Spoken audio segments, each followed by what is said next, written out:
Ryan. I know. There we go. Look at that. You are live. So All right, fellas. stop swearing a lot. Don't I'll say try and fuck. watch Don't my say lingua fuck. franca. Yeah, okay. This is Or say- explicit, so you don't have to. Yeah. I heard it's good. So you wanted me to start off, so there I was. Yeah, we do. But Okay. here's how it'll work. The music will go it'll sound like this. And then when it Here's a true fades story. here, I was crossing the pond, and you could see that I wasn't exactly. as soon as he says you could see that I wasn't exactly fond, that's when we were going to want you to come in with your "So There I Was" story. Okay, I'm on it. And do you want to tease it? Do 30, 40 You seconds somewhere in tease there? it. You don't have to. Run Don't it, do the whole baby. thing, Yeah. and we'll circle back to it. Run that bitch. Yeah. All right. Go, Is go, everybody baby. ready? Let's do this. All right. Here Fucking we great. go. This is awesome. All right. I'm looking forward to this one. This is going to be fun, everybody. Oh, it's going to be a freaking shit show. All right. It's what we do. Here we go. We do. Somebody hang on. Hang on. Quiet, numbskulls, I'm broadcasting. This here is a true story about crossing the pond at night in the world's smallest cockpit on the tanker through the weather. Oh, and to the tanker crew who did that, thanks a lot. We really appreciated that. I'm just kidding. No, I'm not.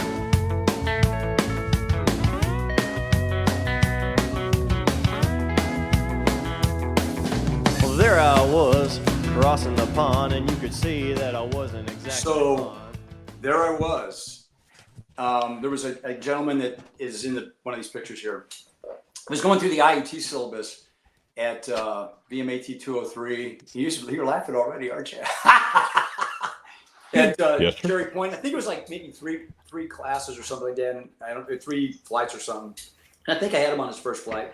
So we sit down, we brief, and if you know me, that's great. If you don't know me, that's too bad, because everything to me is funny, and I'm kind of a clown. And I like to have fun. I'm always looking for a way to make things fun for me. I don't care if it's fun for you. I don't. So anyway, we get out into the jets. I think we had two single seaters, and we get on runway 32, and we do what's called a stream stow, so we're 1,000-foot separation on the runway. And the typical thing would be to say, your call sign, disco's rolling, rolling, go, boom, and away we go. Well, I'm playing a student, and I'm here to have fun, and I don't really care if the other guy does or not. So I just go with the power, and I think the first clue that the guy was with realized that things are going to go interesting here was you kind of see the smoke and the exhaust blowing, and I'm just gone because that airplane accelerated like crazy. So I'm gone. I'm airborne. I'm gone. And I head south. We're going somewhere down south toward Myrtle Beach. I think we were doing a low level, so it was maybe the 1074 or something like down there by Cape Fear. And I get up to I think I leveled off at 12. They said, climb to maintain, blah, blah, blah, turn here. And so I get up there 12, and I'm just like all the way to idle. And I get that thing. I think it was 15 units, but it's been 1,000 years. But really right on the edge of stall. So you're just hanging on the blades and barely airborne. I think it was 15 units. And I got that baby just dancing right there. And I'm just, so it's flying like this, coming through the air. Next thing I see, there goes Pushing awake. at least 200 knots of closure. Speed breakout, just gone. Trying to join up on me. Breaking stop. I remember him just going. Okay, goes, and I know there's more. I know there's more to this, oh yeah, he just goes. That was right? There's more to this. That's But all he says. I guess. Yeah. He says that was beautiful. Yeah, he goes. That was beautiful. And I'm in my jet. I am laughing Well, what? my ass off because the beginning and the middle. already I was like, this is just going to be a blast. The rest of the way, it's just great, man. This was awesome. I already screwed him over twice. I'm having a good time, and we'll just see how the rest of this plays out. But yeah, that's a good start. Oh, I man, remember that that, is man. outstanding. Hey. Greetings, everybody. Repeat here, coming to you from New Hampshire today. was My good. co-host Fig is somewhere on the East Coast. Where are you, Fig? I am in Hilton Head, South Carolina, broadcasting from my aluminum tube Nice. that I'm traveling in right now. Nice. And And so, it is a on the pleasure video, to your audio welcome may our be guest. So there's a big lag here because he's recording on his phone. So that may happen a little bit. But yeah, go ahead and finish introducing Disco here, if you would. I was just going to say it's my distinct pleasure to introduce our guest today, Harrier pilot, legend extraordinaire, part-time comedian, full-time, excellent airline pilot, our friend Disco. Welcome, Disco. Flexing the guns. Welcome, Disco. That Gunshot. was outstanding. Well, I'll segue because I'm thinking about that too with the, flexing the guns. I got to tell you guys. I already got another story. Oh, absolutely. That's what this is about. I know. And so this was you got neither one of you two. Were you in 223? Or which gun squad? Yeah, he was 223 with me. He was 223. That's what I thought. Yeah, 223. So neither one of you two poor miserable wretches got to go to the Westpac. You ever did a Westpac tour? It's a 6-month UDP. We did in 92. We did do it in 92 with the PI was closed to us, so we didn't do that. Okay. Yeah, the PI. That's because There was a volcano or some shit. Yeah, Mount Pinatubo. I remember that thing blowing its top over there. It was so when I was in the infantry for a year, I used to have all these ex Vietnam. Our staff NCOs were all ex Vietnam vets, and so the stories and stuff. So they're sitting there telling me as a young second lieutenant, because I got to be good friends with a lot of staff NCOs, because a smart lieutenant does that, and they'd be telling me about stuff in the Philippines. I'm like, you guys are so full of shit. When we went over there, they weren't full of shit, man. Everything they said they did over there, the little monkey shows and the banana across the room and the hot dog and the picking up all that stuff, they do that. It's true. It's unseemly. Oh God, it's just a horrible thing to witness. So anyway, we're over there and we're doing Coke Thunder, which is like Red Flag, which is like it was one of the big exercises with the the big theater room, and you kind of debrief everything afterward and all the people, moving pieces and parts.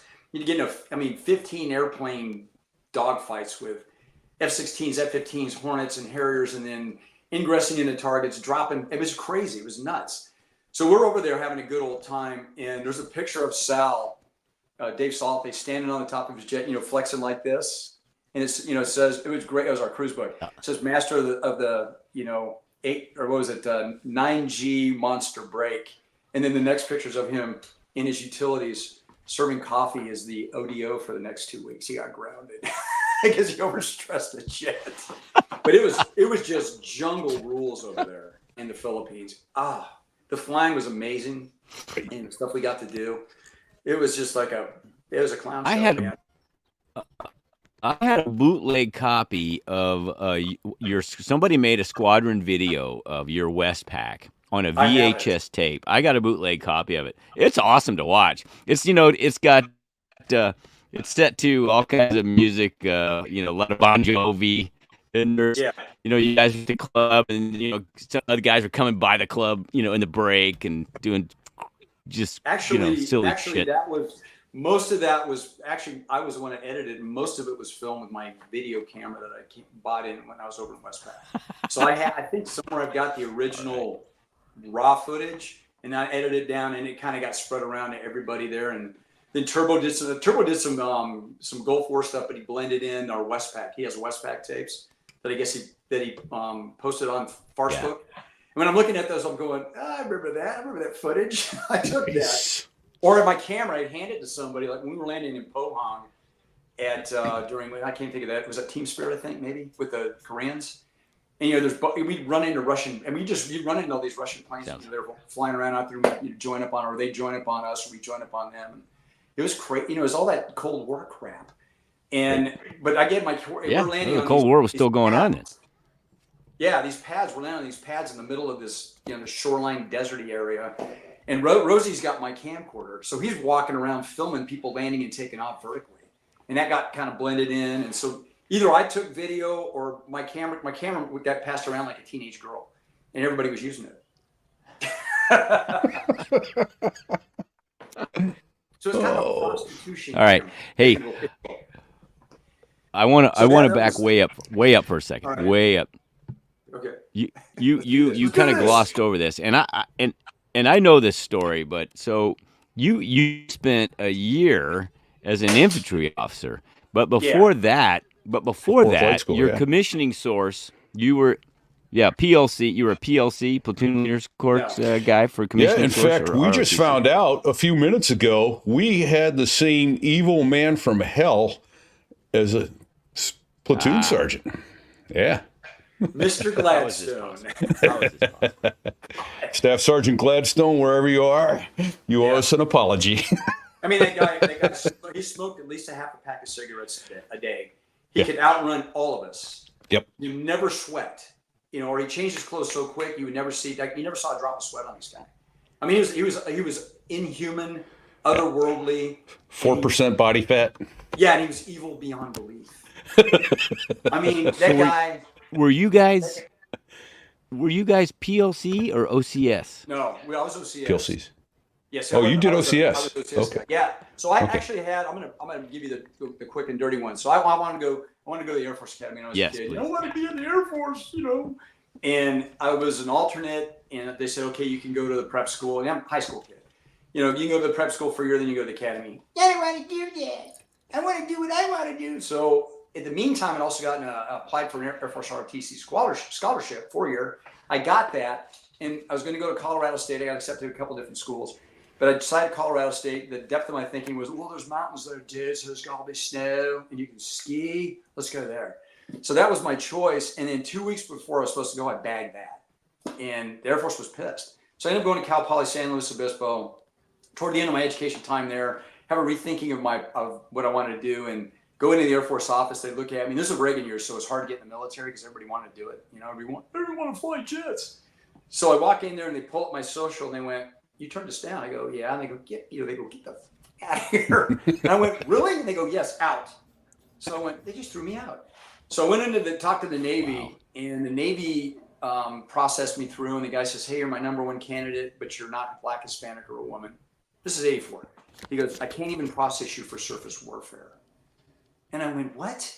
He goes, "I can't." He says, we got quotas right now. We're trying to fill all these quotas. I'm sorry, but that's just the way it is. Wow. And then I know. Well, it's like everybody gets discriminated against sometime in their life. It's just life. It's the way it is. It sucks, but it's life. So the Marine guy, his name's Doug Hamlin. He's actually I think he's the executive director for the NRA now. Smart guy from Grosse Pointe, Michigan. He was the officer's selection officer. And he's the one that grabbed me and he goes, "Hey, I'd like to look at you and run you through the process." So I got an aviation slot for the 5 Western states. I think there were like 2 slots. So that's kind of how it started. So I ended up I graduated from college, and the next day I was in, and actually Hoot Gibson, the astronaut he was a Navy pilot. Yeah, Navy. Hoot Gibson had gone to Cal Poly also. So he spoke at my graduation. And the next day I was in Quantico, Virginia at Washington National Airport, getting picked up by enlisted Marines for OCS for the next, I think it was 16 weeks. Oh, geez. Nice. And I'm just going, and you have no idea what you're getting into. When you get there, you're just, it's I don't know how the Marine Corps is now, but back then, man, back in the old Corps, when we were, I mean, man, back then, they would actually, when you at Port Arms, when they got mad at you, they'd hit your rifle so that the front side post, it hit you in the forehead and just leave a huge divot, and you'd have blood dripping all down your face and everything. So they didn't hit you, but they hit your rifle. That was cool. And Gladstone, man. It was brutal. And I got invited to smoke and joke and hang around when I got He my was a hair cut. beast. So yeah, I got my hair cut. I'm walking out. And I don't know if you guys remember when you get your haircuts there at OCS anyway, at Quantico. It was at Brownfield. So I'm there at Brownfield. I get my hair cut. I walk out and there's this, they got those 4 black guys and you can't understand a word they're saying. They got your head like a bowling ball. And they're going, talking to each other. And I walk out and I had long hair. And all of a sudden it's gone. I'm walking out. There's this, like 4 full-length mirrors. I look at myself. I start busting up. I'm like, I walk out the door, and there's Sergeant Lynch. He's like about this. He's about this tall, but he's about this wide. He probably was a college wrestler. The guy was just solid muscle. And he jacks me up, and he's like, "Biglin," and he's banging the bill of his hat on my forehead, going ding, ding, ding. And he's like, you think this is funny? And I'm like, oh, you know, I'm just kind of doing the tap dance verbally around. And he says, you're going to come to my hatch tonight. You're going to smoke and joke and hang around with me. Which meant I go there, you know, bang, bang, bang on the bulkhead. And he lets me in. And there's a pull-up bar in his office. And he goes, get up on that thing. I'm like, what? He goes, what do you mean what? Get up on it. So I'm hanging from this thing. And he's smoking cigarettes and telling me jokes while I'm hanging on this pull-up bar. Well, you know how long you can hang up on a pull-up bar. You know, minute and a half, I'll say, down you go, get back up there. We did this nonsense for 15, 20 minutes, you know, until I was just jelly. And he goes, no, get back out of here. So, you know, I know it's funny. I told you everything was funny to me. It's funnier when it's happening to somebody else. Oh, yeah. But I learned really quick. And man, I was a little slow on the uptake, but it took me about a week. I went, you need to shut up and not laugh. Yeah. So anyway. So that's those are some around with my office has a whole new meaning.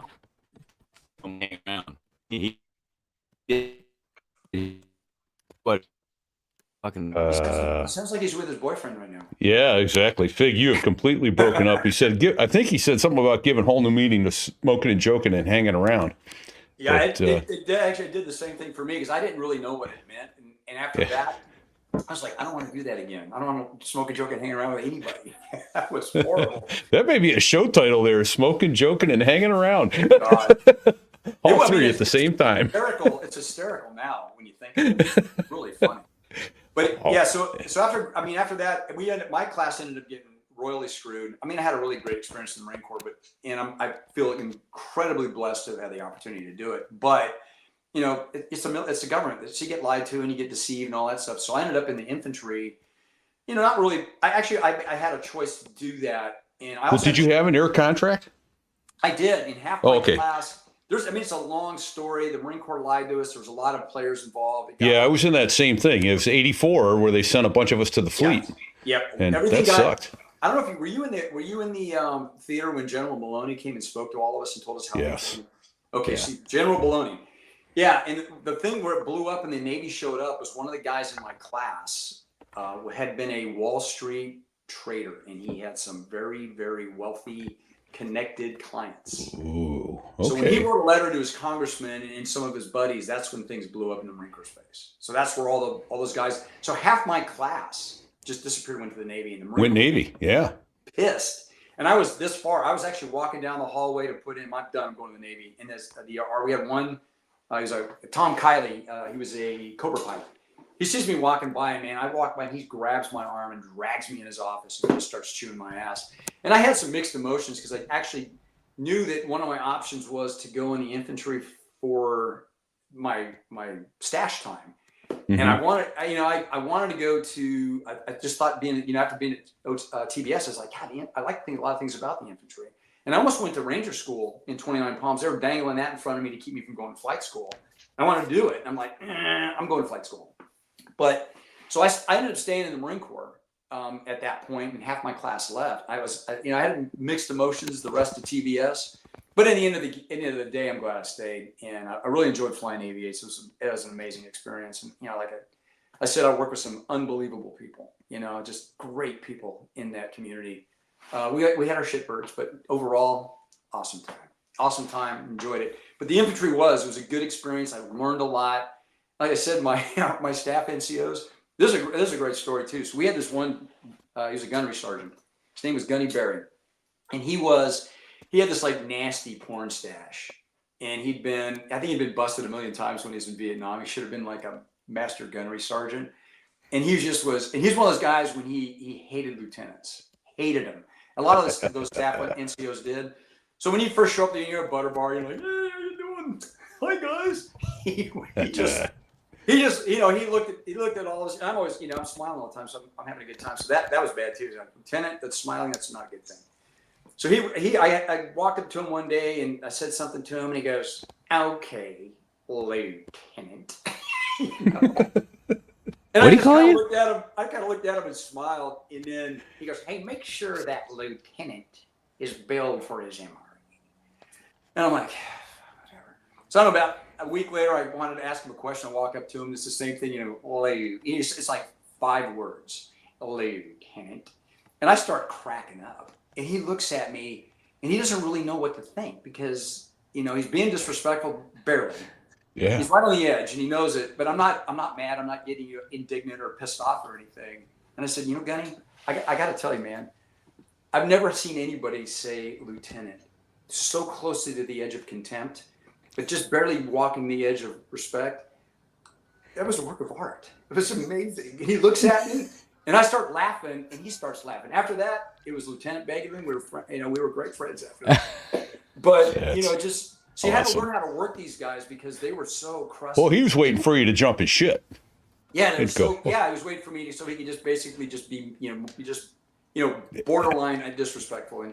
But I just was like, it was so funny to me. I just I actually like this guy because he's good at what he's doing and he knows how to do it and he knows how to get away with it. So I respect that, And we were great friends after that. So anyway, then I went to flight school and we went through that whole process. So there's all million stories through that too. Because I got a buddy and he met a girl and he got pregnant, so I took his day to class. And when I went through flight school, I was there in a helo push, and I couldn't believe it. It just was, it's like a clown show. The day you show up in the Marine Corps to the day you get out, it's a clown show, and it's a flip of the coin, all the time. Absolutely, absolutely. That is. You just never know how. You never know how. Can you define helo push? I mean, we know what it means, but for our non-aviation listeners. So in the Marine, because the Marine Corps is smaller, and Marine Corps, I mean, typically when we went through, you guys probably about the same time I did. It's about 1 out of 12 guys would get a fixed wing slide. So it's really competitive to get a jet slide. And I always tell people, if you want to be a jet pilot, go to the Navy, don't go to the Marine Corps because you're going to probably fly helicopters or MB-22s. You may see a C-130 every once in a while, but you're probably going to be in the rotary community. So the helo push. And when I showed up in flight school, so I showed up a class earlier than I was supposed to. And back then there was a muster we'd go to, and guys were showing up in jams and sandals to go to the beach. Oh yeah. Okay, on the main side. Yeah, down on the main side, Pensacola. Charlie's, and I get there, and the pool's about 60 days. So I've been there a week, and then one day the guy that musters all goes, "Hey, so and so, Joe Shit the Ragman Banats decided he doesn't want to be a pilot when he grows up, and we have a slot starting Monday. I think it was Friday. Does anybody want it?" And I'm like, I'll take it. These guys are all going to the beach. They've been doing the beach for 30 days. I've been there for a week. And they say, "Hey, does anyone want to start flying?" I went, that's kind of an IQ test. Yes, I'm here. Yeah, well, isn't that why we're here? Absolutely. Yeah, so I started actually pretty quick. And then when I got to my selection process, I was in VT6, so they adjust the scores based on the squadron. And VT6 was supposed to be a Santa Claus squadron, but that wasn't necessarily the case. It depended on who your instructors were. So I had good grades. I had good grades. I had good academics. I had good flight scores. I had all that stuff. But I still thinking, man, when they adjust my scores, man, because it looked like, hey, you're number one right now. After they adjust my scores, I don't know. But I was on the Commodore's list. With all my stuff. Sure, yeah. So I'm thinking, and everybody's getting helicopters anyway. They said everybody's going to get helicopters. So, just you get to choose what you want to do when you get done with that. I'm fine. And I was like, well, I signed up for the Marine Corps. I stayed in the Marine Corps. Hey, this is the way it goes. Quit your bitching, shut up and fly, kind of a thing. And I show up the next day, and I get orders for J3, which is Beeville. I'm sitting there with my chin hanging on the ground going, what the heck? That's VT6. That's what they look like. Yeah, now. yeah. It is. It doesn't look anything. It looked like Food World patch, right? Back in the day, Food World.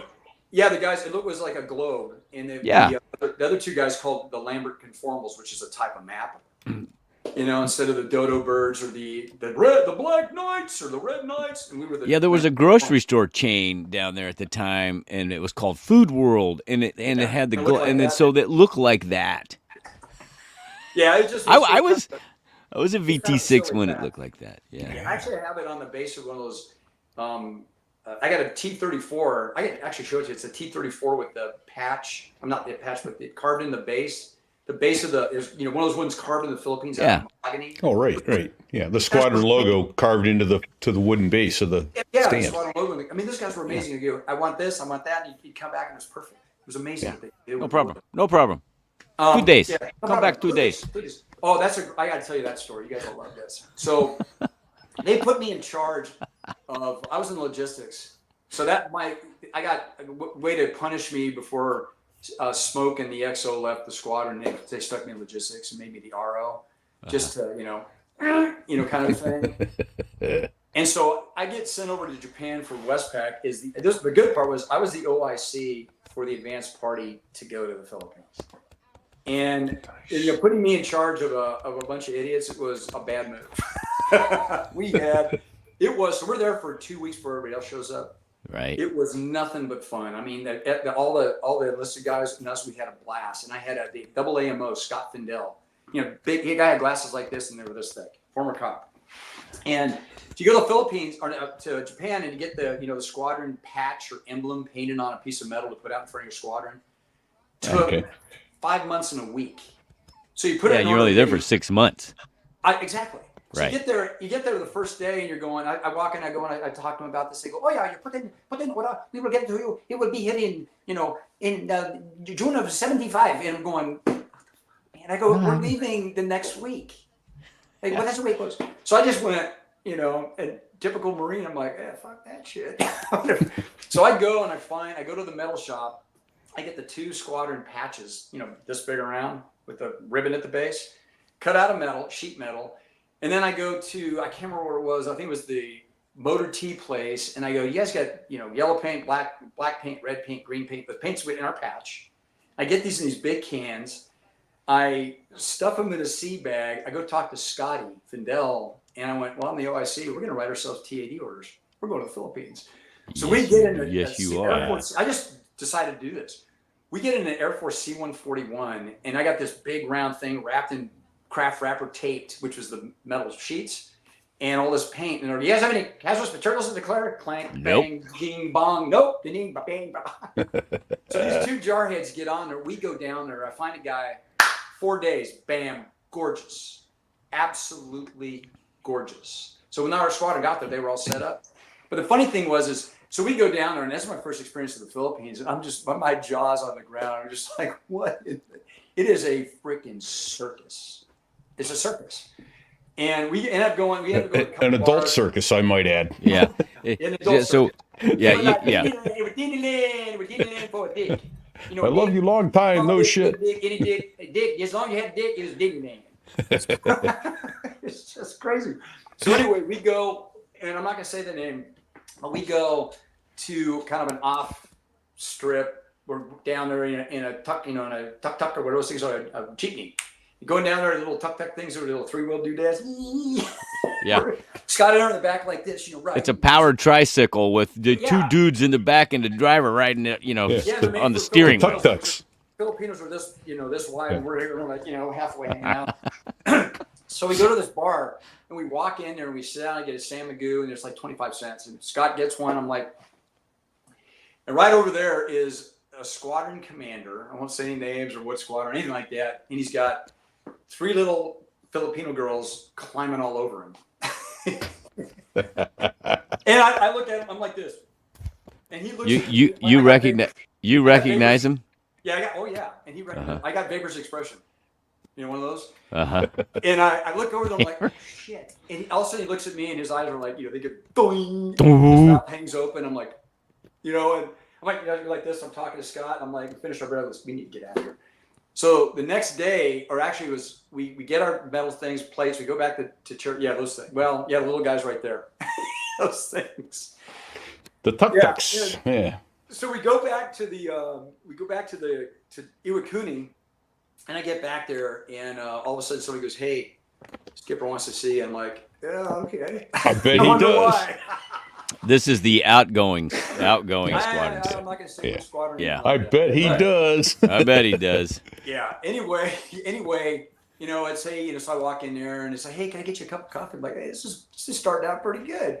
I like it. A little cream, little sugar. Before I drank it black. 2 lumps. Yeah, back before I drank it. Yeah, 2 lumps. Yeah. Before I drank And have it served by a Filipino, would you? So we're sitting there, jaw jacking. I got my feet up on his coffee table. I'm in my utilities. No. So we're going back and forth and stuff. And he finally goes, so, hey, about the other night. I'm like, sir, I don't know what you're talking about. And he goes, that's good. Great conversation. You have a great day. I'm like, all right, sir. Out I go. But us going to the Philippines when we went there, me and Scotty, what a freaking boondoggle! And we get back. Squadron shows up. I got everybody's room set up. I got their little Gita kit. Everybody gets two. I got the 2 beers waiting for them. I mean, everything was just seamless for the squadron when they showed up. Yeah, you had the shit laid out, right? Yeah, I had you had it laid out. Everything was Yeah, so seamless. it's a boondoggle, but you're doing your work, man. Oh yeah, we did a lot So, of work. I mean, the troops okay. were all set up when they got there. Everything.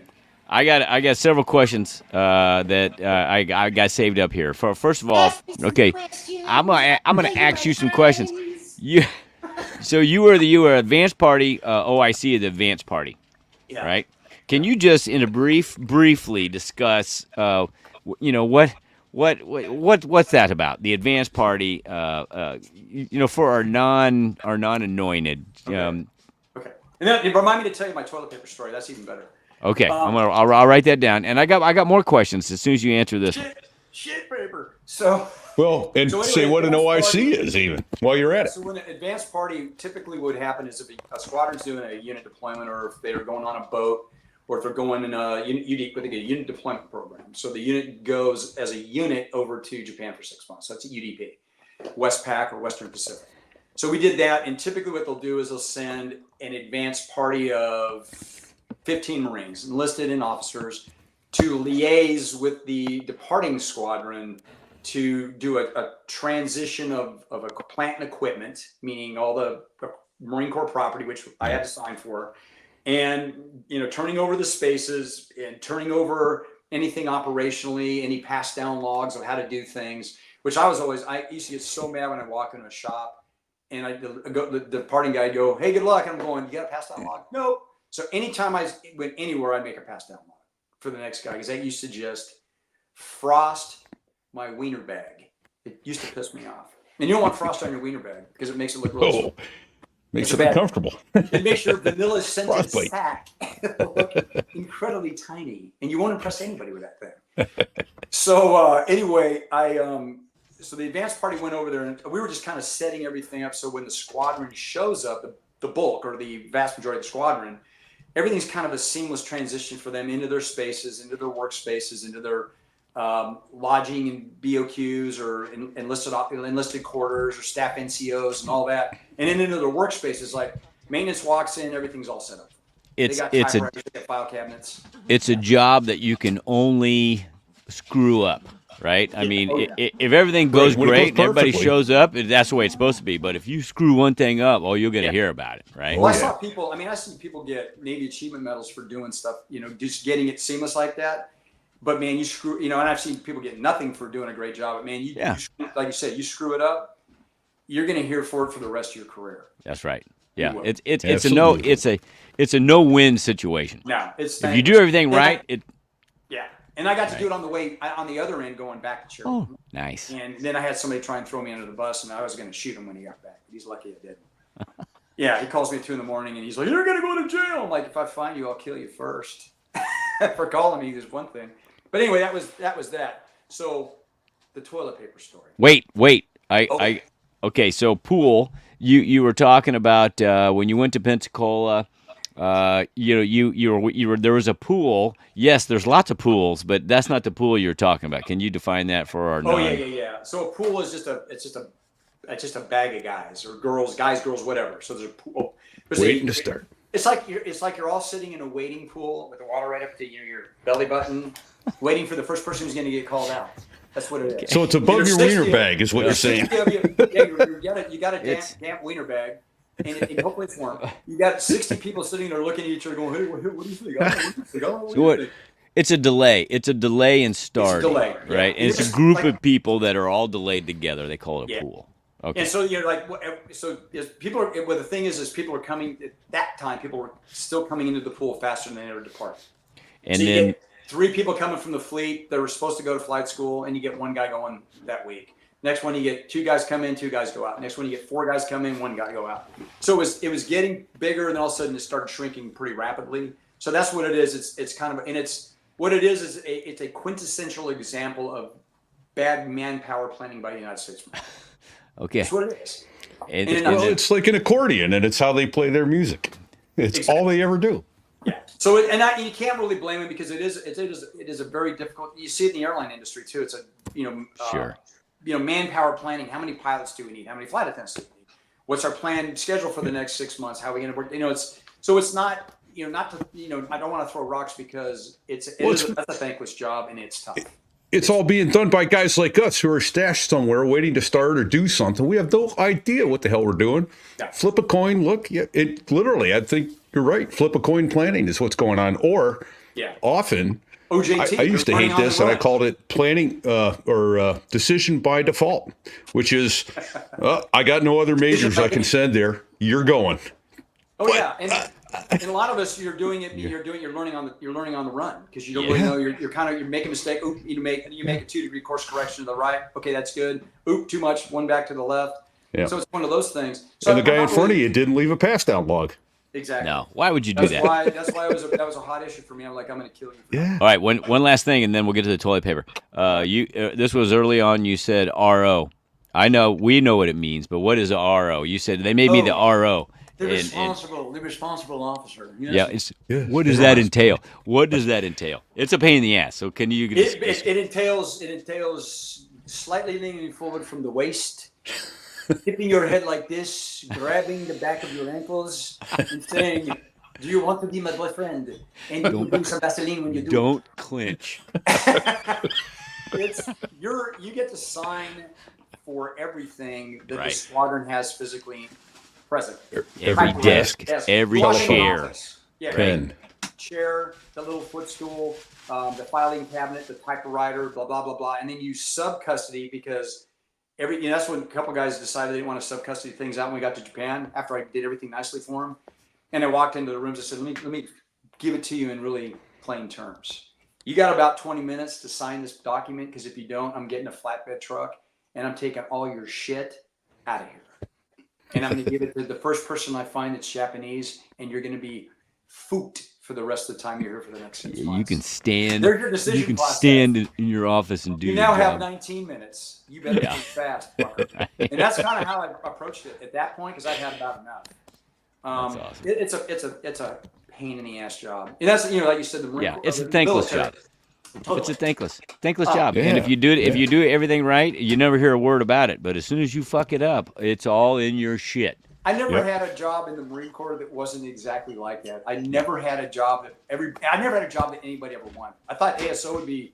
I was so grateful to get out of S4, and I go anything but S4. I always wanted to work in ops, and they go, "You're going to be the ASO," and I went, "Okay," and then I did that, and I went, "The worst place to be in ASO is in VMAT 203 back then.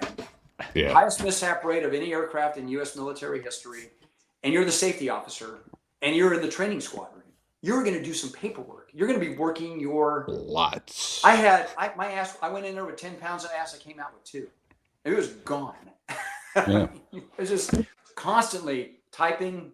But I flew a ton. I had almost 1,500 hours of Harrier time in whatever it was. Yeah. And the nice part about being the safety officer, you usually had unfettered access to the decision makers in the squad. Yeah, you could walk right into the CO and the XO and go, "This is screwed up." Fix Well, it. that was good, and you had access to all the other mishap reports, and you could kind of you learned a lot about the process. That was quite a Absolutely. statistic you threw out there a few seconds ago. Yeah. Quite a heavy statistic. Being the safety officer for VMAT 203, which had did you say the worst safety record in? No, I didn't say that. The Harrier jet at the time had the worst mishap rate in the history of U.S. military aviation. Yep. Really? per 100,000 hours of flight time. Yes. Even more than the A4, because I thought the A4. Oh yeah. Oh yeah, we blew everybody else out of the water. I mean, it's just No yeah, shit. too many We moving- were like 4 per 100,000 hours or something. It was horrible.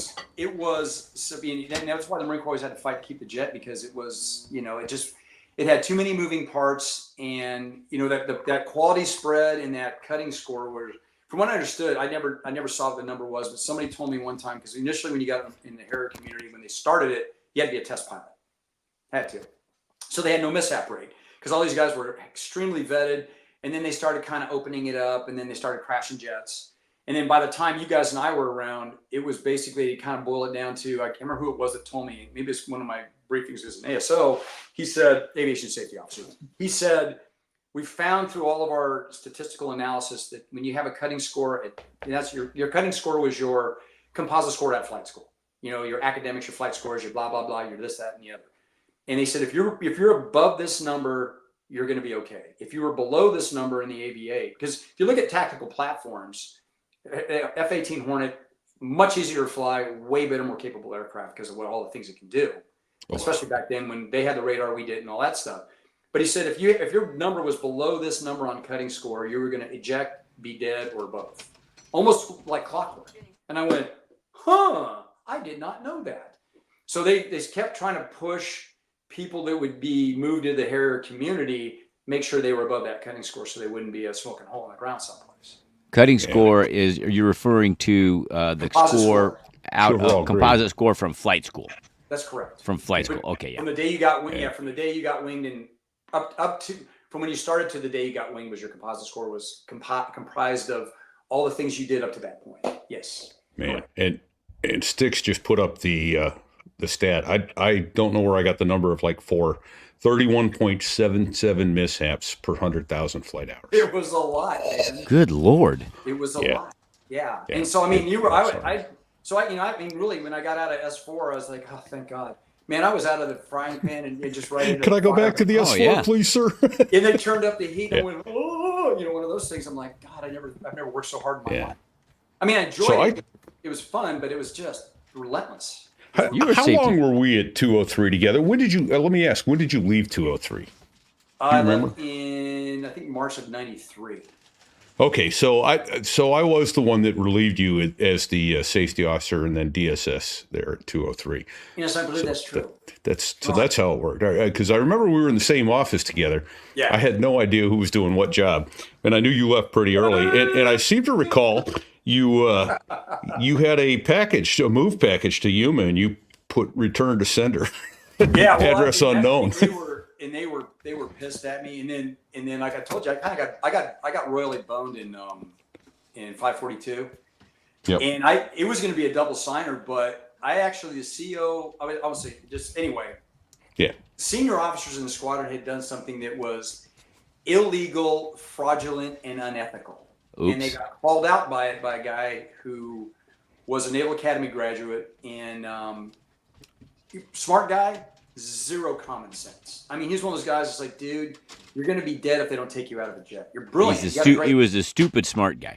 Oh Yeah. my God. Oh Yeah. my God. We went in Atlanta one time. We got on the ground at Dobbins, and he was running when he saw me walking toward him because I was going to kill him. I was like, you almost got me fucking killed. I wanted to kill him. I mean, he just, and we were in the air, and I was branding in the squadron, and he's a section lead, and he shouldn't even be allowed to tie his shoes. And he's going, okay, we're going to do this and that and the other thing. And I'm looking at our gas and going, no, we are not. We can't. And it's minimums. It's minimums in Dobbins. I'm going, we can't, dude. We got like 3,500 pounds of gas. We can't do that and that and survive without running out of fuel.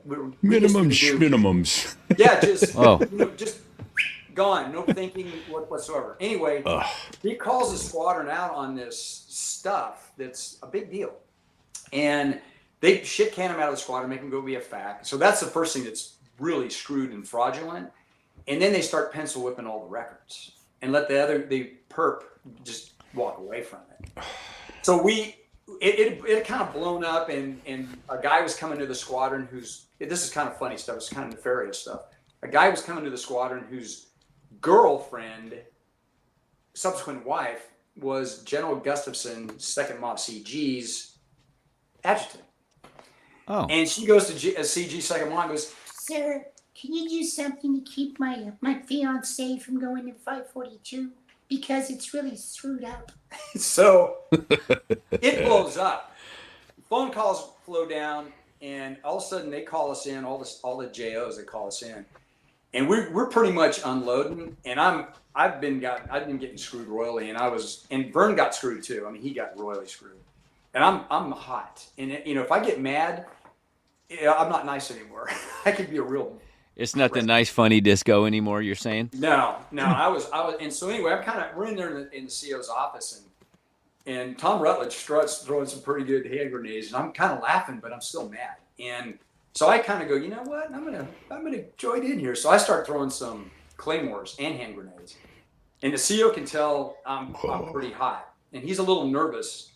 So he goes, okay, guys, thanks for the input, blah, blah, blah, blah, all that stuff. I guess we need to make some changes.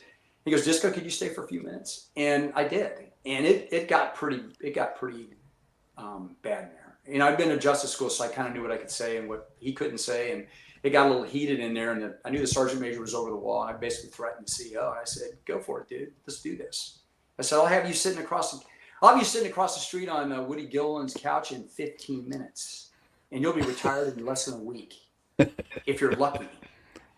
And it scared him. And so by the fitness report changed. But when I got out at 2:03, yeah, because I was going to go to Smurf was like, you're going to go to WTI. You're going to be my assistant op. So I think we're going to 513. And I had orders. Yeah. And I was tempted because I always wanted to go to WTI. I did. You know. Yeah. I was a great jet guy. It's the Marine Corps version of Top Gun. Yeah, weapons and tactics and structure. Yeah, I like being in the fleet. I like flying the great jets. I like jets with guns. I just like it. But you know, when I remember Scratch, he goes Joe Jones, and Joe had sat on, great guy. He was the CEO of 522 at the time. He sat on multiple promotion boards, so he knew him. So everybody's trying to talk me into staying in at that time. You know, they're like, you need to stay in. I'm like, well, if you knew what I knew, you probably wouldn't say that. So anyway, he goes, bring me your master brief sheet. I bring it in. I go, slide that thing across the desk like a turd, baby. And I'm smiling, just watching because I can't wait to see the reaction. He's going, oh. He's like, what happened here? I said, well, you know, that's I'll be going the story. You just gonna look at it. And so I tell him the story, and he's like, oh, okay. I said, you know, I mean, I'd love to stay in. I want to stay in for 20 and everything, but I don't see. I'm gonna go to 513. I got like 5, maybe 6 years in the gun squadron still. But then I'm not, you know, then it's what I'm going to be that guy that's, you know, at NARF or the group begging for flight time, you know, because, you know, I'll have to. Then what to do with him? Yeah. Yeah. You're going to be a mid-level major. Yeah. And command. Yeah. I mean, so now you're in 16 years, 15, 16 years. And I'm not going to just sit around for the 5 years waiting for retirement, you know, so I have to figure out something else to do. So I say, well, okay, maybe I'll do the LSATs, go to law school, have the Marine Corps send me to law school and do whatever. But it just, you know, it was my path, and that's where I was, and that's where I ended up. And I'm not bitter or angry about it. It just is, you know. So you fell into a pretty good gig. Out of the Marine Corps. Yeah, and when I look back, I always tell people, I say, I am grateful that I had the opportunity to do what I got to do, because it was an amazing blessing to do what we got to do, the experience I got to have, and like I said, the people I worked with were the finest Americans I've ever met in my life. Across the board. Amen. Present company accepted. Is that what you're saying? With the exception of you two assholes. Whoa, why are you lumping me into that? Come on, I thought we had a thing. Buddy, you know, when you're in the blast pattern, you're in the blast pattern. It works. Hey, I heard this sideways, and I think I got it from Repeat. When you fell into your first job after the Marine Corps, you know, you had that opportunity. Yeah. you got orders like the same day, and you sent them back, like return to sender or something. That's so. Anyway, what happened was I did a pit turn air to air off the coast. Before I left, I said to Drano, I said, "Hey Skipper, can you when I get done, can you stay around? Like I need to talk to you." He goes, "Yeah, sure." He was staying late anyway, so I go in, and before I debrief, I go into Drano's office, and I said, "Hey, just to let you know, I'm not going to be exercising my orders to Yuma. I'm going to be putting my letter of resignation." He goes, we don't have to let you out. I go, yeah, you kind of do. He goes, you took the bonus. I went, no, I didn't. So they, you know, of course, the next day, who didn't take the bonus, and they screw everybody else, and they wonder why people get frustrated. Right. And I'm like, you guys, you do this to yourselves all the time. But I didn't take the bonus, so they, of course, they have to let me out. But so what happens is my package gets hung up at S1 because they're dragging their feet. You know, hoping I'll just, whatever, I'll lose the job offer where I'm, you know, at Coca-Cola to fly for them. And I kind of figure, something's going on. And I think, I can't remember if I talked to John Carnival, who was the S1. Funny dude.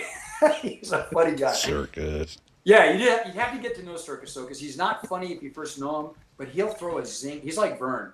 he'll throw a zinger out there. You're like, oh my god, that was great. Yeah. He's a sleeper. Yes, he's a good shit. So anyway, I think he kind of found out through me. He goes, oh yeah, they're hanging it up right now. So our old S1 officer, our S1 warrant from 542, Mike McGorrick, great guy. He used to he used to get so many. He counsels. You guys can't do that in front of my troops. Okay, McGorrick. Sorry, McGorrick. I know, because we're acting like teenagers, and he's trying to make us act like adults. It's just not working. No. So anyway, I call McGorrick and I go, hey, here's what's going on. He goes, can you get a copy of your package? I go, I still have all the paperwork. I just submitted one. I have the originals. He says, send them to this address. So I sent them directly to WHQ or HQMC. Sorry. So they get to HQMC, and about 5 days later, it comes back down to 203, and they're like, what? How did he do that? I just kept my mouth shut. So package gets processed, and there goes Disco out the door, man. Boom. So I mean, I had mixed emotions. I really, really loved the Marine Corps, even though I was bad mouthing your Corps every day when I was around, motherfucker. Right? I mean, Well, I have great respect for the organization, what it stands for, what it does, And the professionals that do it. That's the thing. Yeah, I mean, but you can love the Corps and hate the Corps at the same time. Because there's stuff. Well, if you don't, you aren't a Marine. I think we all hated certain aspects of that, right? Oh yeah. Well, it's a people business, and if you run into people that there's just stuff. Oh, that's the other thing too. When I got out, Drano wrote me up for a Navy comm, which it's a good medal. Sure. And then I had a couple conversations with people as I got out, and one's wanted to know, why are you getting out, and tell me the truth. I said, you sure want me to tell you the truth? So I tell him the truth. And when he was asking me why I didn't think a guy got promoted that he thought should have got promoted, and I just told him the truth based on my experience and what my observations were. He goes, you need to be careful what you say, and I went, you need to be careful what you ask, sir. Right. You don't want the truth. Yeah. Don't ask me the question. So he's the one. He shot down he turned it into a Navy Achievement Medal.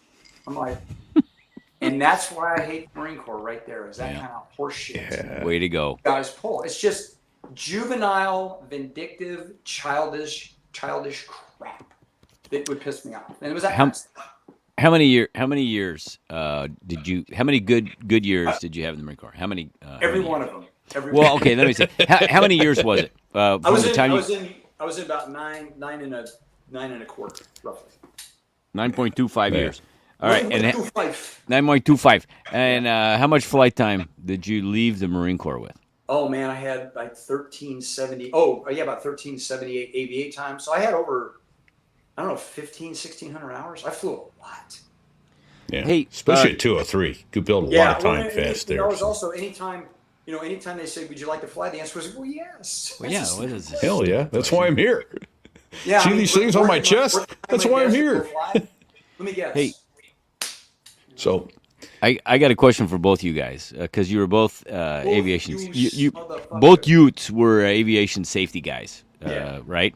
At one point or yeah. another. Were you the safety and ATOPS guy in 223, right? Repeat. I was. So there was a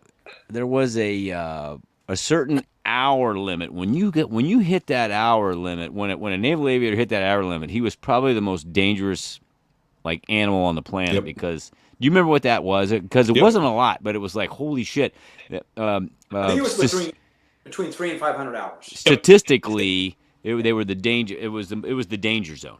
Yeah, statistically, once you were 500 hours, you were statistically likely to be involved in a mishap. Yeah, because you knew enough, and you were stupid enough to think you knew enough. Yeah, the other thing was really bad you became was- too confident. It's complacency bleeds contempt, right? Yeah. That's what it Well, boils they down to. even said in 203, the worst thing to have. I remember a couple of times I went flying with Woody, and we got counseled by Drano when we got back because of something we did. He goes like, "You freaking idiots." So Woody was ops, and he's writing the schedule, and I'm an ASO in the squadron. He's just going, morons. I'm surrounded by morons. Yeah. And it was like, and Woody and I just looked at each other and go, yeah, I guess he's right. But it was, we had all this experience. I was like the Stan and Val officer, and I was giving NATOPS checks and all this stuff. And it's like, I know better, kind of just, we did something. I can't remember what it was. It was something really, dipshitty. So it happens. Nice. Speaking of Woody, I got to tell you guys this. Are you in touch with Woody? Not as much as I used to be, but yeah, we ping back and forth a few times a year. Because he's kind of been lost to much of the Harrier community. People have asked about him. Yeah, he's the programs director for nuclear policy for NATO. So there's your problem. What? Right? Oh, well, there you Yeah, go. he's a GS, whatever. Yes, he's busy. And so he'll ping at me. We usually ping. We were pinging each other. I used to see him all the time. 10 years ago, he'd come out to Napa and stay with my wife and I. Go on his way to Colorado Springs. Go to Cheyenne Mountain. He just do this kind of roundabout through Stuttgart and stay with us. And he just got so busy. But I'll hear from him a couple times a year. But Woody and I it was relentless, the shit we would do to each other. So one day, Orozco was my corporal in safety. And I went down there, he would take stuff down. I don't know why he got lassoed in it, but he'd take stuff down to the shredding room where it takes everything, all the classified stuff turns into little tiny dots. Yeah. And one day he's got like these 2 huge garbage bags full of shredded documents that are just dots. And he comes in the door, and I would do all kinds. I would take that stuff and I'd put it in people's helmet bags when they go on the road. And shit like I told you, I'm a clown. I'm always. And then at the time I put the Code Texas all over Mongoose's car. I'll tell you that one too. That was Woody and I. So anyway, I look at Orozco and he's walking out there. Hey, get back here. I said, hey. I go, what are you doing with this? He goes, I want to take him to get him burned up. And I'm going, no, we're not, man. So Woody bought Scooter's old truck, that old piece of shit green 1962, whatever the hell it was, Chevy manual, stock thing. 3 on the tree. Didn't have an air conditioner, had a heater. And he always leave the windows, he would never lock it and leave the windows partly rolled down. So I go, come on, let's go. So we took those 2 massive bags, like 30-gallon bags, and we filled Woody's cab completely full of that shit. Of the dots? As far as it would go, the windows were open like this much, and it was like a C all the way across it. No. So he gets back, and Woody's like, I know who did this. So he comes to my Nobody house. saw me. You can't prove a thing. He takes winter Ryan, puts it on my grass, it grows up, says, Disco, you're a faggot, or something like that. So it's growing green in the winter on my front lawn. Great. And just like, Great. So this is like, we do this back and forth. But that was one of the best ones I did to Woody, was filling his car full of those things. That was awesome. All right. I got two things written down here. I got to circle back real quick. S1. What is S1? S1's I know what it is. The admin department. So Okay. S1's administration. Thank S2 you. is intelligence. S3 is operations. S4 is logistics. So those are the one. A lot of times you hear the terms, hey, I want to see the 1 and the 2. You're Yeah. like, huh? So the CO wants to see admin and intelligence. Or, hey, I want to see the 3. OPSO. So I was going to be Smurf's assistant OPSO. So the assistant OPSO out in BMA 513, he would have been the OPSO for 513 when we went out there. So he'd have been the 3. Thank you. In those terms. Yeah, man. Hey, ask away. Hey, And then, one other one from the circling back very beginning was explain what a stream stow is, if you would, please. Oh, yeah. Stream stow. So stream stow is we do a 4-ship stream stow, or typically it was 2-ship. So the Marine, Harrier, Hornets, you see those guys that line up in parade formation like this on the runway. They take off next to each other. Sometimes they'll do 10-second go. So lead will go, and 10 seconds later, dash 2 goes, or they'll do a section go same time. Or you see the Blue Fairies do it. They do the diamond, the fingertip like this, and then the other guy over here, and then he underneath. 4 slides into the slot. Yeah. 4 slides into the slot. So then they got the diamond. So Harriers, because of the way we took off and goofy with our weight turbulence and all the other nonsense, they did through all the studies. There's like 1,000 feet. Typically, you're going to be airborne by 1,000 feet. So we would, you do a stream stow, you do 4-ship, and dash last would get at the very end of the runway, 1,000 feet down, be 3. Another 1,000 and stagger on the runway. So, here's 4, here's 3, here's 2, here's 1. And then you go, say I was a lead for a 4-ship. And that's the other thing in 203, you were really a division lead. You weren't a section lead leading another section. So when you're taking out a division of students, man, you were busy. Oh, yes, you were. I had real quick, I'll digress real quick, but I had a student one time, we're coming in for the break, we're going like 470 or something like that. I get everybody, I'm like, do the, he's over there. Yeah. They make Get space. aboard, cross under. Yep. Yeah, there's 4 over there right now, and I'm about ready to break. And thank God, I go, there's dash 2 again. Look, he crossed himself He back crossed under. He was on the wrong side. He just You're going to break decided into go him. back over there. Oh, my God. Because So it's hard looking right. It's hard looking right. Thank God I looked, because I'd have just gone right into him. And I go, of course I, use a few epithets, but I depart and re-enter anyway, but it just stupid stuff students would do. So same stuff. So we're all on the runway staggered, and you'd be like, disco's rolling, rolling, go. And then as soon as you rolling, rolling, go, everybody's at full power. And so you'd see, if you were in the dash last, you'd see all these forward jets. You just see kind of a smoke cloud and dust from runway detritus and all that stuff. And all of a sudden you see bloop, all these forward jets just pop up out of the smoke, and then everybody's nozzling out. They're easing their nozzles back, gears coming up. When they get to a certain speed, flaps come up from stall to auto, and everybody kind of goes and eventually joins up, lead turns in, and everybody kind of just slides into position. It's pretty awesome. It's It pretty is It's a awesome. beautiful thing when done right. Yeah. Yeah, and the thing too, is the Harrier accelerates so freaking fast. So as soon as you get off the ground and you hit those nozzles aft, I mean, it's like a kick in the ass, Yeah, it right? is. Well, somebody told me. Well, actually, when you first go, because you're at, I think it was 10 degrees nozzles, if I remember right. When you 5 or 10, yeah. It was Yeah, 10. just cracked. full power. Somebody told me that an AV8 can outrun F-15, F-18, Yep. F-16. Yeah. 300. Oh And- yeah, to 400. To about Yeah, 400 I mean, knots, that- and then those 400 knots. intakes are a great big speed break.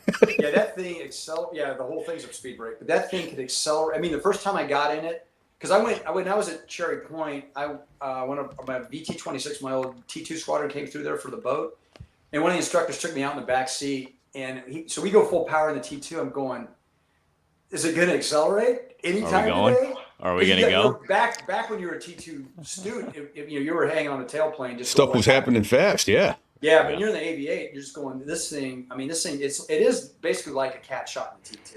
It is Yep. an amazing thrust of power initially. I always estimated 3 to 4 G's straight back. Yeah, It was it.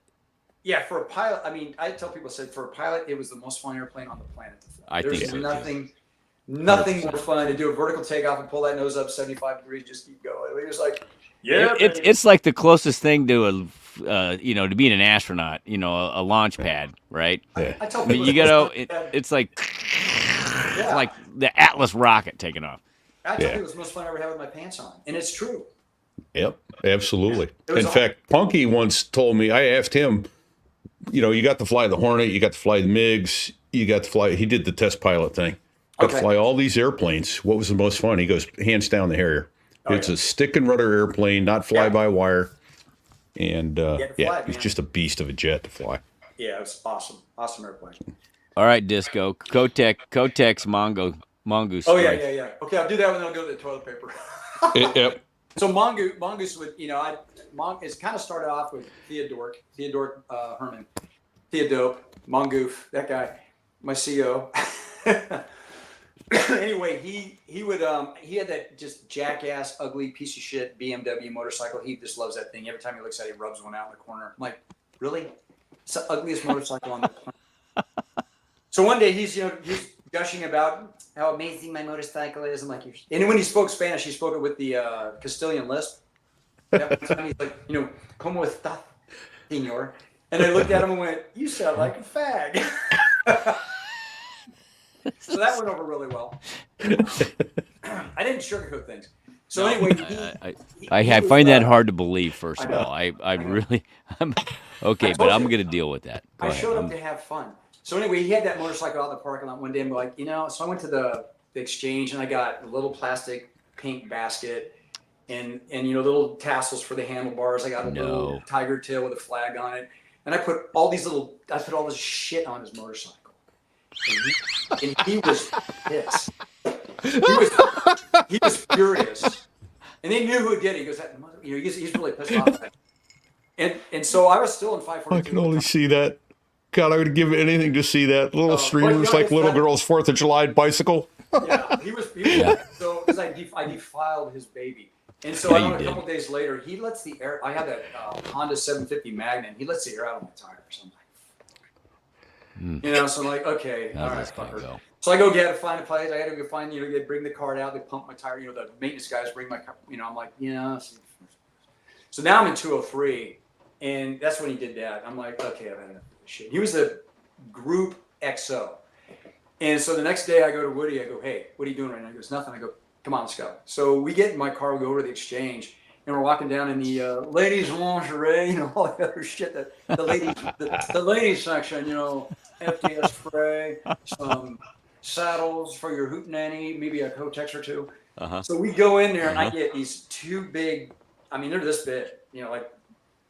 There we go. Couple feet. Giant This boxes. big, and there's probably no. It's just a big, huge plastic bag, and I think in each one was 250. The little crotch saddles. The little Yeah. elastic Maxi Yes. pads, mini pads Pads. Yeah, mini pads with Yes. with the sticky strip on them. with Yes. the wings. In case you want to stick them to your panties. So anyway, we get 2 bags of those, and Woody's like, "What are we gonna do with these?" I said, "Just shut up, let's go." So we go back to 203, and I grab one. And I grabbed both of them and start walking across the street toward the group. And Woody's just kind of following me. And we walk around to the side, and I go, Wait a minute. Well, hold on a second. This is broad daylight, right? This is broad daylight. This is happening. 2 Marine captains walking along with. Yeah, 2 captains. We got these big bags of Kotexes. One captain's walking these things. And so anyway, I just rip it open, and I start going, bang. Zzz. And Woody looks at me, and he goes, "Oh, my God. You're going to do this?" I go, "Yeah, I am." Yeah, we're doing this. We got enlisted troops walking out, and they're cracking up. Because they And see we this we shit. put about 800 of those things all over Mongoose's. I think it was his wife's Honda Civic or whatever. No. Anyway, that night I go home. I'm at home, and I didn't. When I got home, there was a message on the. There was 2 messages on the back when we had answering machines. 2 messages on the answering machine. The first one was Colonel Kuzniewski, K9. Yes. He's like, Yep. "Disco, that was shit hot. I know it was you. You're the only one that would be stupid enough and crazy enough to do something like that." He goes, "It was awesome. Mongoose wanted to fucking kill you." And the next call was from Mongoose, and he's like, "I'm going to kill you. I hate you. You're a piece of shit." I mean, and I'm listening to his message. I'm going, "It's a beautiful day." So this was obviously before cell phones. Did Yeah. you not get a picture of this? Because No, that would I be didn't. No, okay. but- So in my mind's eye, I'm seeing this BMW Enduro road bike motorcycle that's completely wallpapered in panty liners. no, that was his car that I did that. Oh, his car. Oh, Oh, his his car. car, yes, yeah. So his motorcycle was one of those ugly ass BMW, like 1962. It's got the horizontally opposed little gay. Oh yes. Okay. It was a car okay. It looks like the Wicked Witch of the West would ride it. It's just, I'm like, really? You think that's cool? That's not cool. That's just wrong in every level. So yeah, that was another Woody and Disco escapade. Woody got recruited to do some of my shit with me because I just was always looking for trouble. That's the way it was. There Toilet you go. paper. And by the Toilet time paper story. And by the time I got closer to the end of my time in the Marine Corps, I was just kind of like, you know what? I don't care. I'm gonna have fun. If you don't like it, what are you gonna do? Right. Shave Well, my you were head? kind of a dangerous animal at that point. Yeah. I mean, really. You Well, know, yeah. because what are they going to do to you? Yeah. I mean, they and I didn't realize, but when they were kind of mad when I got out, just because even though they were trying to reduce manpower, the number of manpower in the Marine Corps, the Harrier community was short, and I had every qual, so that was your more quals you have, obviously the more valuable you Yeah. are to them. Because I was they didn't- just finishing up my They didn't want you to FCF. leave. Yeah, I was just finishing my FCF, so then when I got to Yuma, to go to WTech, they kind of wanted you to have all your quals when you showed up at WTI.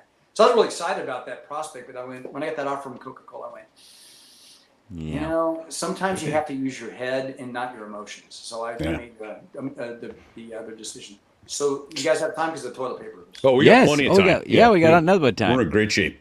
So, So the toilet paper. So we get back from, and I got sent back as the advanced party, which I didn't want to do, but I ended up getting, and that's when my wife and I got married in Cherry Point. And then you get to have my honeymoon because we got deployed immediately. We go back to Cherry Point. I'm the advanced party for that, getting everything set up for the squadron again for, coming back to Cherry Point, North Carolina. Hey, So- a quick question. When you guys deployed to Westpac, did you take your jets or did you guys swap out with somebody? We took our jets there. Okay. When we came home, we left our jets there, and 231 left us. I think it was 231. Yeah, it was 231. Left us their shitty jets. Right. And Okay. so our maintenance people were pissed Yeah. when we got home. Yeah, But I'll tell you what, Jim. we know Jimmy how Lee that Rebel, Jimmy Lee, man, that guy, he's one of the best AMOs I've ever seen. That guy, our utilization rate and our number of jets that were up in the Persian Gulf War was like 90%. I mean, That's that guy he had stuff getting maintained. Repainted everything, all gray. You guys were back. Were you guys the guys? Was 542 or 231 the ones that went basically from Westpac all the way to? That was 231, I think. It was 231. We were the, because I mean our was it CRP, combat readiness percentage? Is that what that was? The CRP numbers? Yeah. Yeah, ours, we had the highest ones at that time in the whole community because we just come from Westpac. 231 relieved you guys in Westpac. Correct. Okay, got it. Yeah. So and they took our jets. When we came back, we took their jets. But when we came back, you know, because you're thinking, hey, we're untouchable for at least a year, blah, blah, blah. And the Marine Corps goes, oh, no. You're in the Marine Corps. You're not in the Navy or the Air Force. You're the most highly trained Marines. You're going to Saudi Arabia. So the first units that were there were VMA 542, F-15s from Langley, 1 squadron, and a battalion landing team of Marines. So we were it. When we first Where did you land in Saudi? Where? we went to Sheikh Issa in Bahrain. Sheikh Issa. Okay. Yeah, and we were flying combat. We were flying cap in the northern Persian Gulf, you know, with live winders on our jets. I'm going, what the hell are we doing here? And we had bombs. I mean, it was pretty dicey because we were kind of bluffing with the Iraqis not to come south of the border. Yeah. Because they thought we had more there than we actually did. Yeah. So anyway, we go over there, and I don't know, somewhere I'd read not too long before that, I think I read a book by Leon Uris or something. I read all the time. So I was reading this book, and I went, the Saudis don't wipe their ass. They use water picks like you use on your teeth, but they use it for their ass and their left hand. You don't shake hands with a Saudi with your left hand, you shake with your right hand. Yeah. But you show them your feet to insult them and tell them their mom is ugly and she doesn't shave her biscuit. So Yeah. anyway, there's my squadron, man. There it is. Flying Tiger. So Sticks put up the squadron VMA 542 logo. Yeah. And I've actually got something to talk about on that too. That's the new one. That's the VMFA for the F-35s. So anyway, I had a really good relationships because, hey, you know, my rules as I went through the Marine Corps was, hey, you know, people I wanted to have in my circle of influence was, hey, make friends, don't be a dick. That's kind of how I live. So the guys at S4 in the Marine Corps, the Marine Corps property, I had great friends over there with all the staff NCOs and all the enlisted guys. Anything I needed, I could get. I was like radar, man. If we needed it, I could get it. I figured out a way, or those guys would figure out a way to get it for me. Because when I left 542, when I left there, they got all these whiteboards. I got the CO, a brand new Marine Corps flag that says VMA, because he wanted the old one. I just got him all this stuff because I made friends over there. So when we're in this interim period between these two deployments, I went over there and said, hey, I need a 6-cube box, which is big. You know, 6 by 6 by 6. I said, I want you to fill that thing full of shit paper. Nothing but shit paper. And they went, really? I said, just do it. So they load this thing full of shit paper. That's part of our packet to go to Saudi Arabia. We get over there, and then we're there for a little bit of period of time. We have all this butt wipe. Nobody else in the theater has any shit paper. Nobody. And we don't have any vehicles because we're the Marines. So we don't have anything. We do everything. We build our own tents. We build this. We build that. We dig our own straddle tents. Put up our, all that crap. Then the Air Force shows up. It's a Seymour Johnson F-4 Phantom Wild Weasel Squadron. There are 1,200 people in this. 1,200 people in the squadron. In this squad, it was just this massive amount of people in this support. You mean they had these incredibly huge? They poured these huge concrete pads. They put these double-walled tents, HVAC units on them. And for us, it was 1950s era Korean War GP tents. And if you want air conditioning, you roll them up. Yeah, and right. We were on the dirt. We were living on the dirt, but we put everything up. So we were stealing the Air Force blind. So anyway, you got all these Air Force guys, and they had these 25 or whatever Humvees.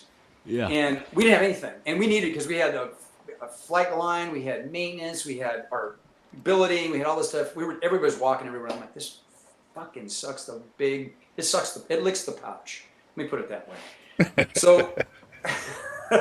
So anyway, we're doing all this stuff, and then one day I'm sitting here, and I got my bag zipped down just above my belly button, Got my fly naked shirt, green one on from the Philippines underneath there. You can see it, kind of showing through.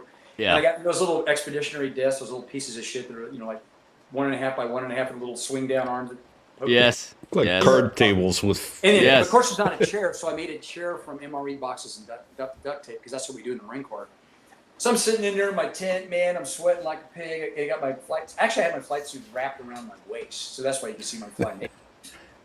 Got my feet on my desk, and these 4 Air Force officers walk in, 2 majors, 2 captains, flight suits zipped up to here, the little hats on their heads. And they walk in and they go, "You gonna stand for the majors?" I go, "Nah, probably not today." And I'm looking at them, and they go, "Well, it's disrespectful." I said, "Well, you're in my world, so no." Is the Yeah. answer. Yeah. And they're looking at me, and they don't say anything, and they finally go, "Hey, we hear you have toilet paper." I go, "I got a shitload of toilet paper." So we get this back and forth, and they're just thinking, "Hey, we're gonna just ask you for something. You're gonna give it to us." And I went, "Let me walk you through the way things work around here. You're talking to a Marine. We're like a hooker. We don't do anything for free.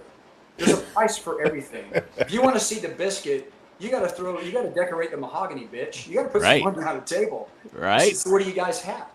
And they go, "Well, we can get you this, we can get you that." And I said, "You know what I really need?" I said, "I really need a Humvee."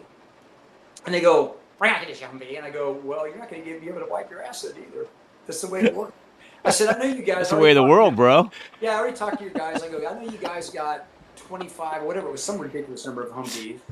I'll tell you what. I got a buttload of really talented Marines. You guys get me a Humvee. We're only going to be here for another 3 months. I will bring that thing back to you, and I'm not kidding you. I'll take care of it. It'll be look like it's brand new. We'll PM it. We'll take care of it. We won't scratch it, and we'll get it back to you like it's brand new. But if you want to wipe your ass, I'm going to have a Humvee. And that's my final offer. I got a Humvee." Yeah, you And did they got right. You did. So I had a Humvee. I drive it up to our squadron headquarters, and Mongoose is there. He's looking at me. He says, "U.S. Air Force" on the side. He goes, "Is that for me?" I went, "Fuck no, Skipper." I said, "This is mine." Get your own damn Humvee. Is that for And he looks you? at me and he goes, "You're a son of a bitch." And I said, "I'll tell you what, Skipper." I said, and I'm just laughing. I go, "I'll tell you what." I go, I got it for the squadron. He goes, "How'd you get it?" I said, "Just don't worry about it. I just got it." I go, "We have it for the rest of the time we're here. It's for the whole squadron. So it's for log runs. It's for maintenance. It's for whoever. Well, we got to take care of it. So I'm going to go talk to maintenance. I'm going to find a couple guys. I'm going to go talk to the maintenance officer and say, hey, we got to take care of this thing because I made a promise to these gay uniform wearing zipper high Air Force. Ascot wearing. Yeah, and I said, I promised them I'm going to be good for my word, and I was able to get it. He goes, "I don't know how you get these stuff." I said, "I can get anything. I just know how to. Just have to learn how to communicate." Yeah. So anyway, that's how I got I got a Humvee and I got it for shit paper. So I great. just remember that. I'm like, God, that was beautiful. Hey, Absolutely. that is a great story, and I can't stop. I mean, I want to come back to this because this kind of, I mean, it's a good comparison. So you deployed with a Harrier squadron to Saudi Arabia. How many people in the squadron? Oh, How many total? Roughly 3. So that was the interesting thing too, because all of a sudden, never the whole time out. Back in the day, it was a 20 jet squadron. I don't think any squadron in Cherry Point had more than 15, 18 pilots. Right.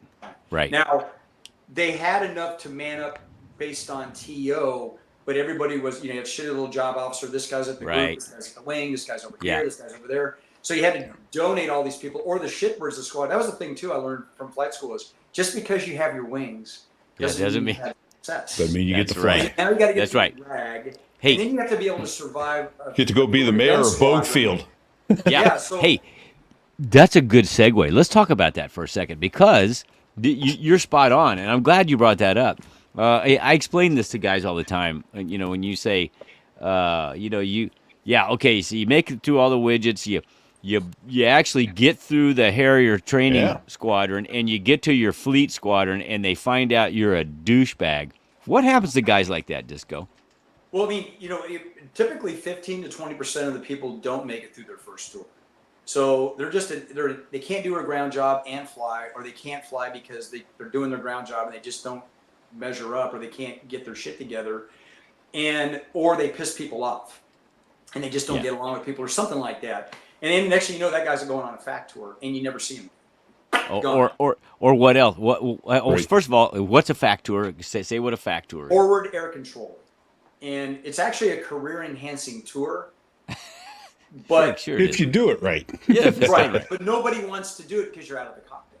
right. And you're just, if you're brand new in the cockpit. So the thing that you know, when you have retrospect, you look back on your time in the Marine Corps, you realize just because you think you're all that in a bag of chips when you get your wings.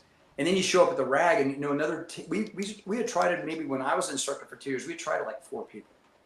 So, you know, it's a 10%-ish, something like that. They don't even make it through the RAG. They just can't fly the airplane.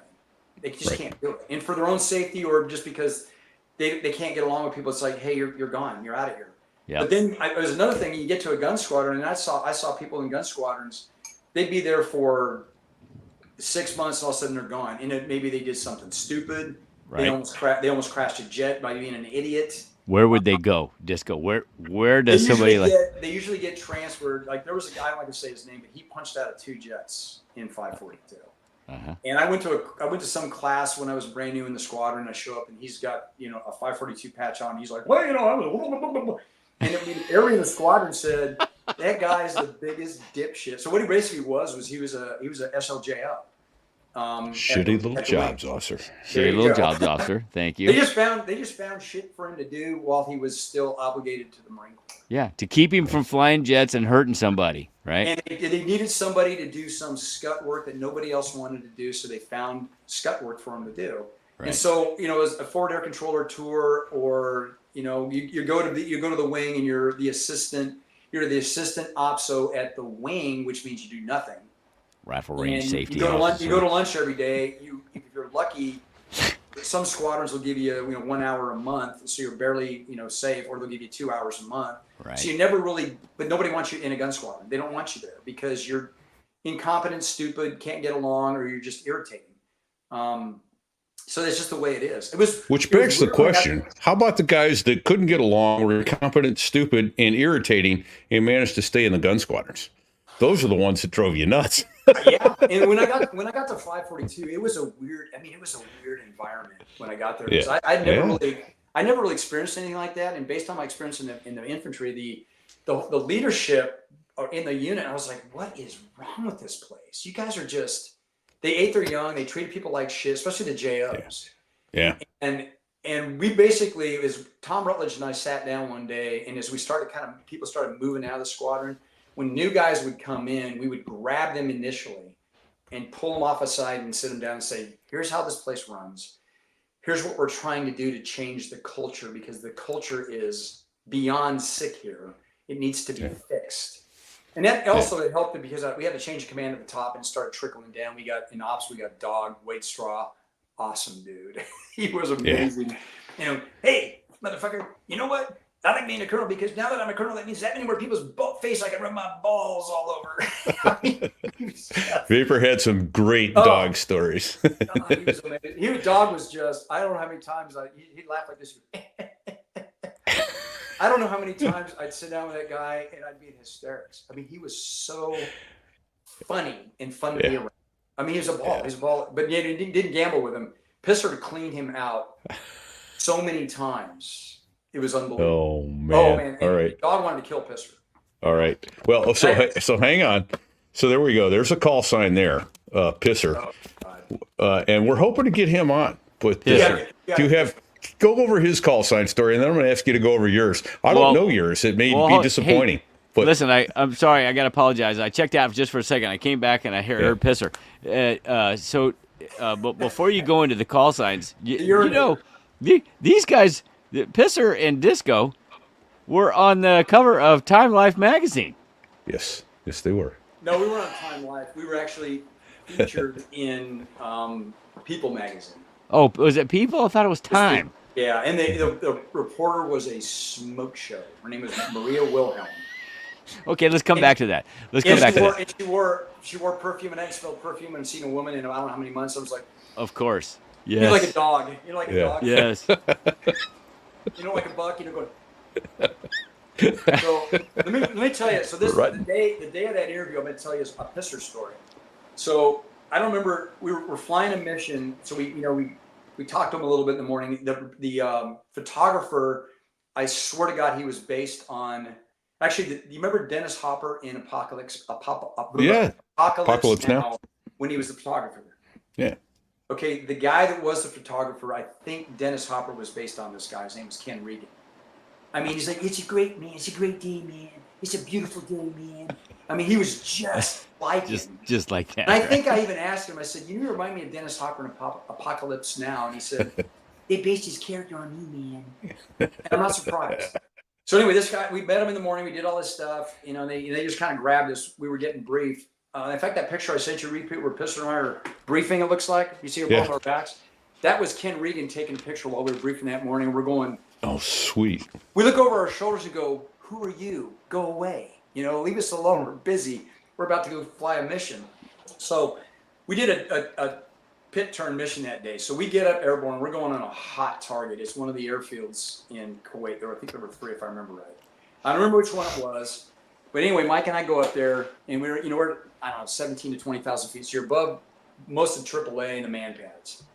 So we go there. We see our. I can't remember. We found our target. Maybe it was a kill box or something like that. So we're in there in combat spread, and Watashi-san was the idiot that was going in first. So and we could actually can't. It's so flat out there. The camo nets, the desert camo nets. Yeah. Well, they just stick up. It's like it looks like a wart over there. Let me guess what that is. Right. There's a bunch of cocksuckers underneath there right now, Yeah, looking up at us. So I roll in and I come down and I'm, and we had Rockeye at 4-second delay. Well, you didn't get any. I mean, the Marine Corps didn't pay for the algorithms for the symbology until you got to. I can't remember what the altitude was. Yeah, it was way down into the Wes before you got symbology. Yeah. So anyway, you see everybody taking your picture. You go, wait a minute, that's not everybody taking my picture. Those are muzzles pointing at me, shooting. It looks like all these little flash bulbs going on. Yeah. And everybody's shooting at your ass. And so you're going, fuck this. So I'm going down and I don't have any symbologists. You're just kind of swagging. It's it's the TLAR, that looks about right, system. And you're kind of going, and all of a sudden symbology comes up, you kind of fix it, kind of fine tune everything. You're on government time. Everybody's shooting at you. Now you're predictable. Not a good place to be at low altitude. So I drop my ordnance, and it's a nice hard 60 pull, and I don't know what I bottom out at, I don't know, whatever we're between 65 and 8,000 feet. So you're in the band, baby. Heart of the envelope. Yeah. So I'm coming up, and I'm doing the funky chicken. About every 6 seconds, I'm just moving the jet.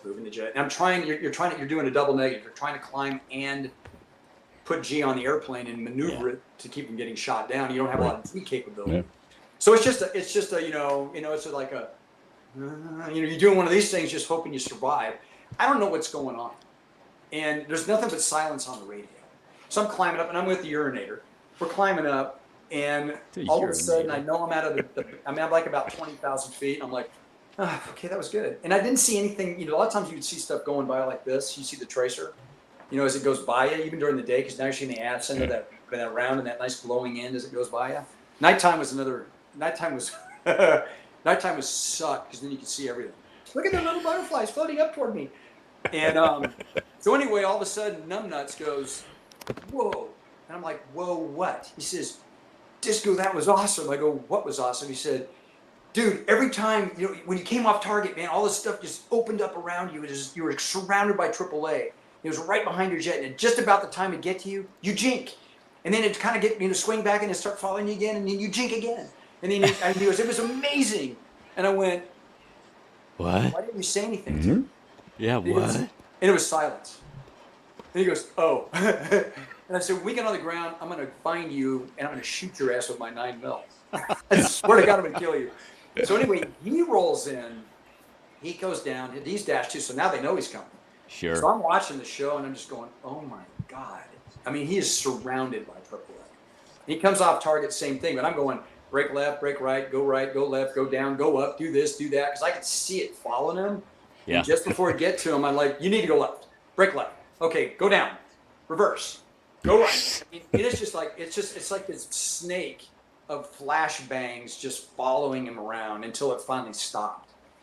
And I said, man, when we get on the ground, I am going to fucking kill you. So we get on the ground and we were laughing about it. After we took like 10 steps, but I'm just going. Actually, we did a pit turn And we talked on the radio, and I'm like, you motherfucker. I was cussing him Yeah, out. you We got went in and did another mission. We came back, and as we get out of our jets, we kind of look at each other. We start cracking up, like, hey, we made it. This is good. This is a good day. Yeah. So yeah, but so Mike got his. I'll tell you a pistol story from Korea. This is a great one.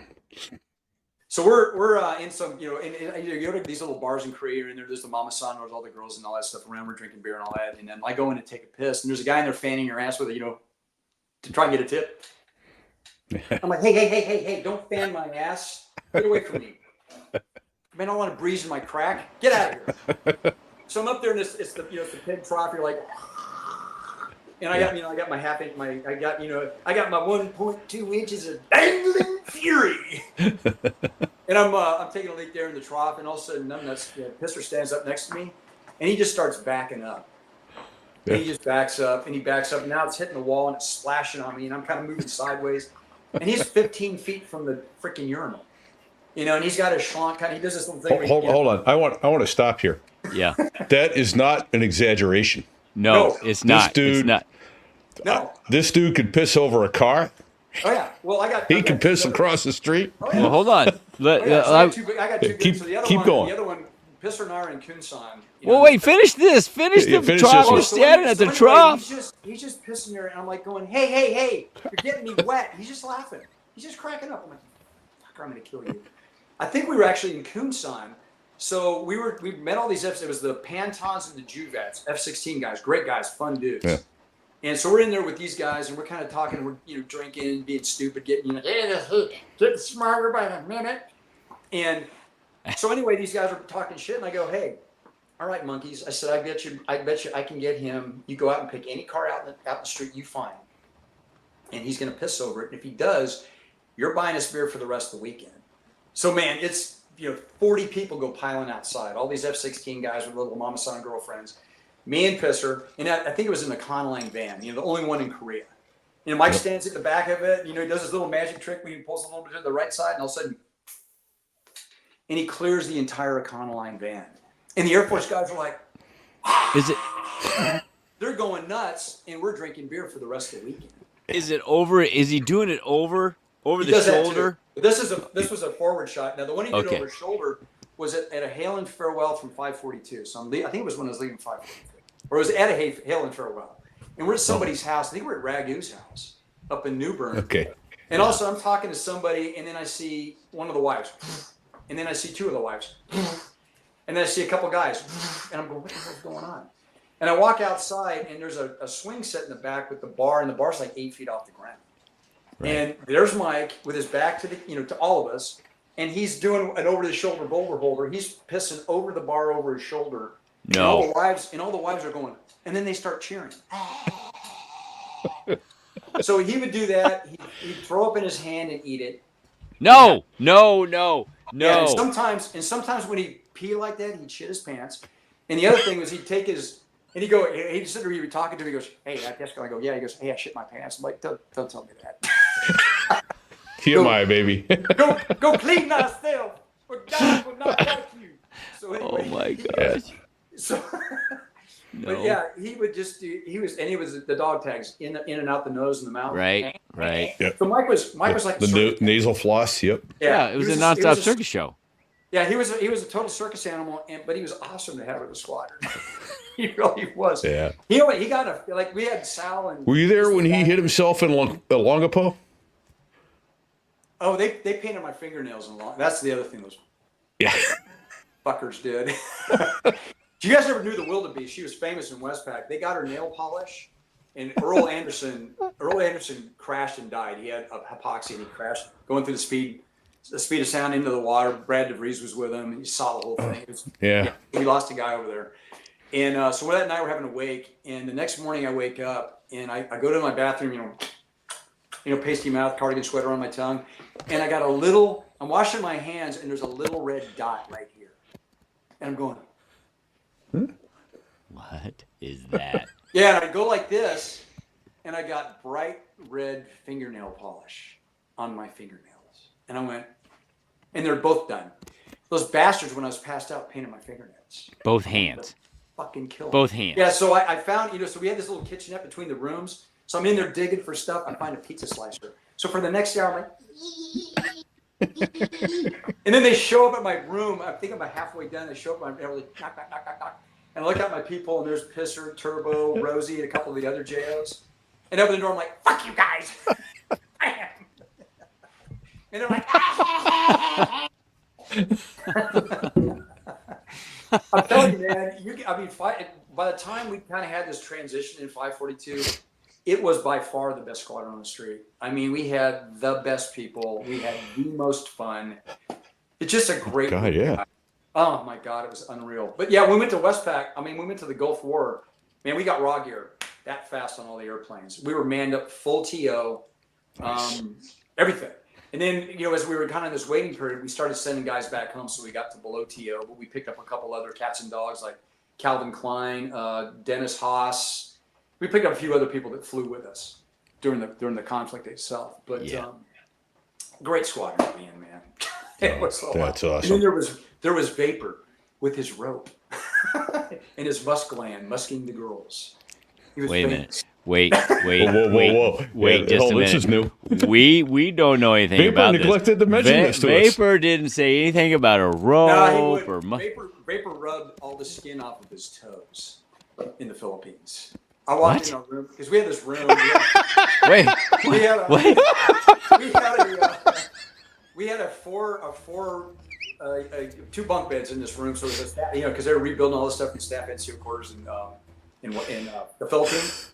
And literally what we did, because I mean, you could get a case of beer. I think it was $1.25. I'm not kidding you. So we went in. It was me, Pisser, Rosie, I think, and Vapor was the guys in my room. And that's a bad combo. It's a bad combo. There's no adults in there. So we went to the package store and we look at the prices. We said, how much for the pallet? We bought a pallet of beer, brought it back on a pallet jack to our room, carried it in, broke it all down, carried it in, and stacked it. We had a pallet in the middle of our room of beer. So I walked in one day and looked around the pallet, and Vapor's on the top bunk. I think he had 3 little Filipino girls up there with him. No. And he's just going, I mean, Vapor was in heaven. No wonder he neglected to tell us. Oh, You knew things were good for Vapor because you knew Vapor, you look over there in the corner, Vapor would have this look on his face. Like that. And he'd have his hand on a girl's back and he's going like this. We called it his musk gland. And he's musking her. We're going, half an hour from now, she's going to be naked. It was a clown show, man. It was just hilarious. what's with the rope? Vapor's rope. Vapor. We made fun of his. He was very willing to show what he had, especially as he got lit up. He would, drop his pants. Like one time I was filming with my camcorder, and he had this weird look on his face. I'm like, "What's he doing?" And when he's just like shaking it. He's got his pants down. He's shaking his rope at me. And we just call it rope because it ain't long, but it sure is skinny. So anyway, we always refer to Vapor's rope, and we all still joke around about it. I mean, it's just, it was yeah. I tell you, man, it was a No wonder he wasn't. No wonder he wasn't willing to. No wonder he forgot to mention that. Yeah. So Vapor's gonna have to come back and refute all and this defend, you're saying. and defend, right? and That's defend, right. Defend his honor. musk gland and his rope. Yeah. Right. He's a great. I mean, we had, like I said, man. we had amazing people in that squadron. Yeah. It's you know what I gotta agree. Oh God, I just look back. That's what I said. I look back at my experience at that time in my life, and I just went, how could I have been so fortunate and so blessed to have been there at that time?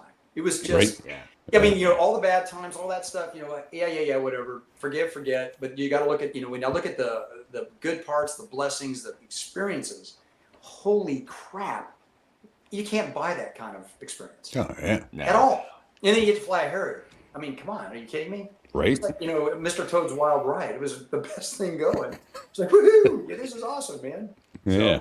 All right. So now you got to regale us with disco. How'd you get disco? Oh, so anyway, when I was in college, I did what I did in high school. I was in high school, I got back into doing a theater production. And I was, as a kid, you guys won't believe this, but I was actually shy at one point in my life. I got over it. So I was really, and I was like, I am not getting on stage. I'm not doing this. But they were always having a hard time getting guys to do it. And I got talked into. I'm like, fine, okay, I'll do it. And I did it. It was, they say it's the roar of the crowd, the smell of the grease paint. So I actually had a pretty good time. So all through high school, I did it. Then I got to university, and I just decided one day, I'm like, you know what, I'm gonna audition for this play. So I auditioned for Dial M for Murder, and I got a part. So all through, I know it sounds very gay, and there was a lot of theater faggots, and they're just so fun. So now you can wonder how I could do that. I was around a lot of, not that there's anything wrong with that. It doesn't make you bad, just gives you bad breath. So so anyway, so I did theater all the way through college, and then as I was going there, they were like, "You need to learn how to sing, you need to learn how to dance." I'm like, "Okay." So I took some dance classes, and the lady that had a studio in San Luis Obispo so I took one at the university, and then she says, "Hey, I want you to come be at my studio, and I'm going to put you on scholarship." And so I was like, "Okay." So I went there a couple times. There were 7 guys. There were 4 that were gay, 3 of us that were straight, and there were 300 women. And these were dancers. And they enough said. I like the odds already. They had feet on one end and a biscuit on the other. It was perfect. This perfect set of leg, and just gorgeous girls. And I went, I'm the smartest guy in the room. So I did that. And then what I think what got me in trouble, and I kind of stopped after college and stuff, but what it got me in trouble was at the end of OCS, when I don't know if you did it too, when at the end of OCS, you get your commission, now you get a staff roast. So now the second lieutenants get to roast the staff. Yeah, well, I didn't get to partake in any of that. Yeah. So anyway, PLCs didn't do that. I kind of did a little bit of a dance and acting number that just and it was funny. And I fried Gladstone and Staff Sergeant Smith. And so and the staff was in hysterics, with the exception of those 2. I wonder why. Oh my God. So they walk up to me, and I'm a second lieutenant now. They walk up to me after that, and I'm like, "Think you're pretty funny, don't you?" I go, "Yeah, actually I do." So that kind of followed me. And at TBS, when at the end we did our thing, and I put a little thing together with a bunch of guys, and it was really fun and funny. And so it kind of followed me. People knew that I had a little bit of a background, but I didn't really talk about it. I just didn't say anything. Yeah. So I get to 203, and one of the guys in my class knew that I'd had that background, and he goes, "You guys know that Begulin used to be a disco dancer?" And then I went, "Oh shit." Oh boy. So that's how it stuck. I just was like, okay. Disco. Yep. Yeah. Perfect. And then after a while I went, whatever, it's cool. But that's Pisser got his call sign that way. I mean, everybody gets their calls. Some guys pick theirs. Yep. I didn't pick mine. It just kind of slowly followed me and showed up. Yep. But it is what it is, man. Same. Yeah. Yeah. I just wear it, man. I just wear it. Yeah. I mean, it is. It is what it is. If you fight. Kiss my lily white ass. The more you fight, the more it sticks. I know. Well, my reaction the first time was like, "You're done. You're baked." So I gave Banjo his call sign because he was going. Oh yeah. He was going by Shiloh or some freaking goofy thing like that. Yeah. And I walked into because we went through the rag together, and so I walked into his room, and he's sitting there. He's got his coveralls on. He's got one thing hanging down. He didn't have a shirt on. I'm looking at him. I'm going, "No, man, your name's Banjo. Look at you. You look like an inbred from North Georgia." Right. And it's stuck. Ding, ding, ding, ding, ding, ding, ding. Oh yeah, totally. Because he plays the band. He's a really good musician. And then when we went through the rag all the time, I mean, God, Bob's a good guy. He's a great guy. He's really a good dude. You can get him to talk fast enough on the radio. Right. Well, I think we're going to ease on over to there, and when we get there, we might do something. Yeah. But I'm already there because right. 150 nights. Right. Yeah, good dude. Okay, we've been talking a long time. I don't want it to stop, but I got a couple questions to ask you. All right, man. Bing, bing, bing, bing, bing, bing. That's the guy. My gosh, there's Banjo right there. That's Bob Parabane right there. That's him. So, you got a lot of flying time. You got a lot of flying time in the Harrier, and you got combat time in the Harrier in the first Gulf War, the big one, the one that we won. Did you ever have your hand on the ejection seat handle ever? Did you ever think this is it? Did you ever scare the shit out of yourself? Well, hang on. Let me ask before. Was this the one you were going to cover in the extra? Yeah, let me tell you another one. It's another pistol story. I'll save that one for. I'll save that one. So we're going to do the extra for the Patreon and the Okay. financial donators, and that's what we'll bring to that, the ejection. Yeah, Yeah. beautiful So, beast. I love that thing, Yeah. man. Yeah, it's a European paint I get job wet there. looking at it. It was so much Yeah, fun. look at that. Look at that.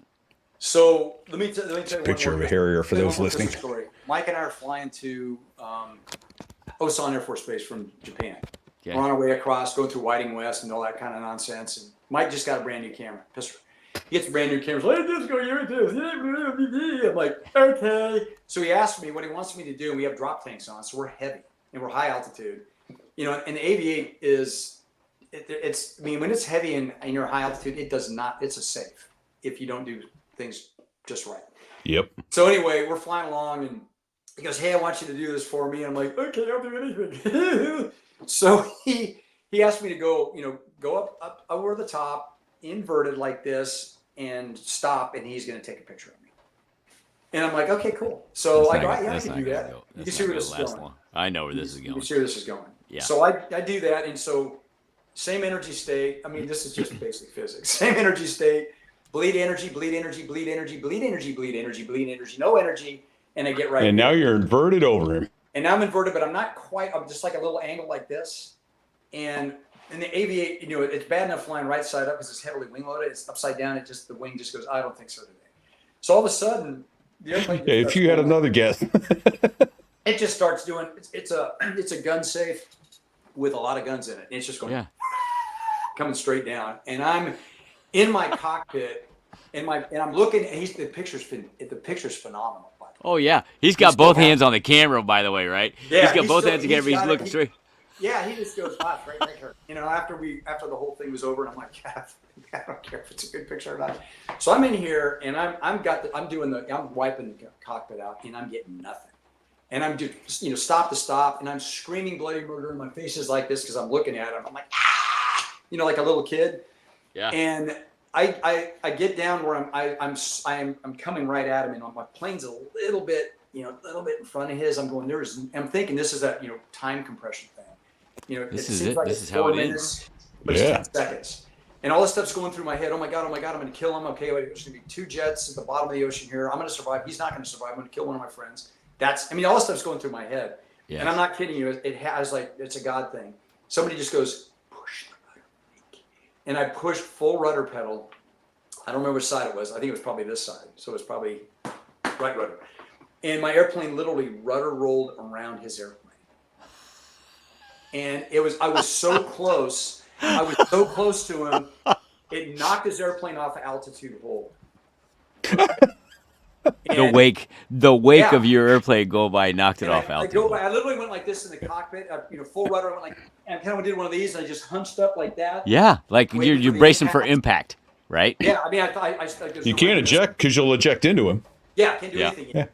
Yeah. So Yeah. anyway, my airplane just goes. I don't know what happened. I just remember I just was like, and all of a sudden I'm like, I go like this, and I kind of do this. So I grab the stick and I look up, and I'm just kind of back here. I'm below him now, maybe 500, 600 feet. I'm just like, you're doing one of those. And I don't know how long it was, but finally Pistor goes, Disco, hey Disco. That's how Pistor talks. Hey Disco. I go, what? And he goes, how you doing back there? Haven't said anything. And I go, dude, you have no idea how close you just got to dying. He goes, yeah, you know what? That airplane knocked me off. Got a great picture. I'm just going, shut up. Well, tell me you have that picture today. Tell me you have that. Mike probably does, but I was just like, oh my God, I almost killed him. I'm such an idiot. Why did I do that? What the hell was I thinking? Oh, what a stupid ass. It was a good idea at the time. Oh, man. Anyway, We've I was gotten grateful, several show titles out of this. It was gun safe with a lot of guns. This is a good one. Grateful. Yeah, wanted to kill him. Didn't want to kill him. Wanted to kill him. Didn't want him to piss on my back. He pissed on my back. Pissed over the bar. Didn't get peed on there. Dog saying, yeah, dog. Oh God, dog was funny. Funny dude. Anyway, yeah. So I'll tell you guys the Norway story. That's the one where I had the ejection handle in my hand. Okay. Okay. Yeah, baby. And I was brand new in the squadron. Brand new. Yeah. Okay. So that's in the extra. Yes, sir. Okay. All right. Well, you know what? We've been going, just shy of 2 hours. We've been going a long time. Yeah, baby. So it's probably time we land this. But oh my God, has this been Let's fun? land You this. have got to come back because I can tell you're about 10% of the way through your stories. Come on, dude. I know. Yes. Will you come back? Because you know, like Lawman had 5 shows for fuck's sake. You Oh, yeah. you He's a can at funny least guy, have 2. man. He is a That's- funny that's- guy. Lawman that's is a fun. That's Lawman could do 5. 26. Lawman could do 5 more shows. Yeah. You know his Easy. badge number. I know his badge number. 2676. I used to have his 26. old bicycle. Yeah, from Japan. I bought his bicycle from him in Japan. You had his Yeah, Benjo great. bomber. Oh, that's Yeah. what the lock number was. He made Oh. his lock that number, right? 2676. That was his old Arizona State Trooper badge number. And There that's you what go. he made the combo lock for the bike, right? There you go. I think it was. Yeah. Beautiful. He's a good all right. dude. Well, since you're a 542 Marine, before we start landing the airplane, I got to show you this too. So, Brad Silcott from BDS Aviation Photography he takes amazing pictures, but one of the pictures he took was of a 542 jet, Yeah. and I have up on the live stream video right now a Japanese kanji. Yeah. And so I asked my nephew, who happens to read and write and speak Japanese, I go, what is this? He goes, it means tiger, but it Yeah. can also mean drunkard.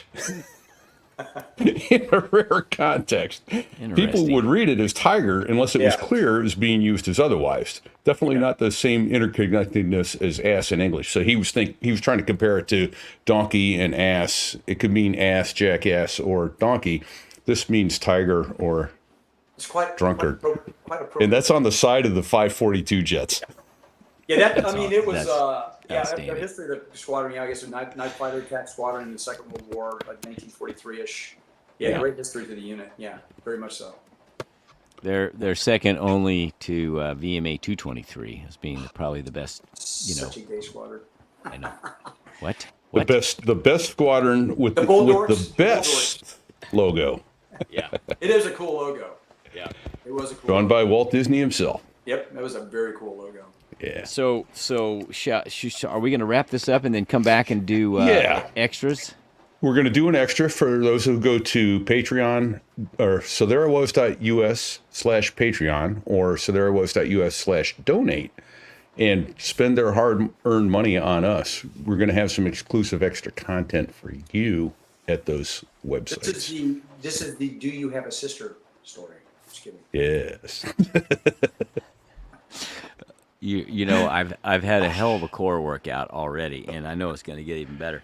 Now listen, like we tell all of our guests, especially ones that have great stories. When we're done, 30 minutes from now, you're going to think of 10 more stories. Oh, I know. Would you just write down the bullets of them? Yeah. I will. So, because I know you're an old bastard, and you'll forget that shit. Yeah. Yeah, son of a bitch, kids. Yeah, man. Back when I had teeth. Yeah. Yeah. Those pesky kids. Right? Exactly. Oh, Lordy. So, Well, hey, on behalf of a grateful nation, thank you for your service, Marine. We appreciate your service. Hey, man, it was fun to serve with you guys. It was awesome. It was a blessing to get to do it. No doubt about it. It was a lot of fun. Great time. Great time. and this is Everybody should yeah, be so lucky. Everybody right. should be so lucky. I mean, we To have pay lived that- blessed lives. Oh yeah, to and pay that, Very. that price. I mean, You're it's a right. price- You do pay a price, but everybody should be so lucky to get to have those experiences, man. Because you can't. One, you couldn't pay for them, and two, you'd never be stupid enough to put a check on the table. I ain't doing that shit. Yeah. So. Right? Ain't that the truth? Holy Chase says smokes. Yeah. Chase says 542 is retired. The Japanese Tiger no longer flies it on the F-35. Yeah. Oh. That's It was on the panel on our. We had a Mongoose Yeah. Mongoose had a Mongoose pictured himself and imagined himself as a great a scholar warrior. So he put on his airplane when we were over in Saudi Arabia. He put Bobby Yaka, which was the name of El Cid's horse. And of course, all of us were like going, Bob Euchre, isn't that the name of El Cid's horse's ass? And he would just he would just, you know, of course, he'd correct us and yell and scream at us and tell us what a bunch of Philistines and all that crap we were. But we kept, and it was like, it's like pulling a string. He always Sure. took the bait, man. Yeah. Push the button, get the response. You know, we know what we're doing here. Push the button. Warning, warning, warning. Fire, fire. never failed. All right, fellas. All right. Well, let's land this plane. So thank you for your service. Oh, yeah, absolutely, guys. so- It was a blessing. You know, Fantastic. And thank you to all who have served and are currently serving, and to their families who sacrifice time away from mom, dad, brother, sister at birthdays and anniversaries and funerals. It's a big sacrifice, and your sacrifice helps our service members do their job. And we're grateful to you as well. Big thank you to Dave Hamilton, Backbeat Media. Yep. Backbeatmedia.com handles our advertising. So if you have a show and you want advertising, reach out to them. See if they can't help you out. Now, Disco, I don't know if you're aware of this or not, but we have a merch store. Oh, you do? So there I was, .us/merch. We have a bikini, Ooh. T-shirts, Yeah. You got to get your bride in one. koozies. You don't Yeah, get to wear one. You guys, Hey. you guys have a thong for going to You the pay beach? you pay your you play your cards right, you might get something. Dude, out of you them, order, just saying. I could take my new, so there I was, banana hammock down to Punta Cana here in the next month. Yep. He's going to do it. I just got a visual on that. Oh. Visual. Make You can it pull that stop. off, bro. You can pull that off. You still got a Yeah. body for It's that. pretty nauseating, but hey, what the hell? Your wife will kill us. Oh, God. She, We have a glossary. We try to keep Not up with. anybody with that.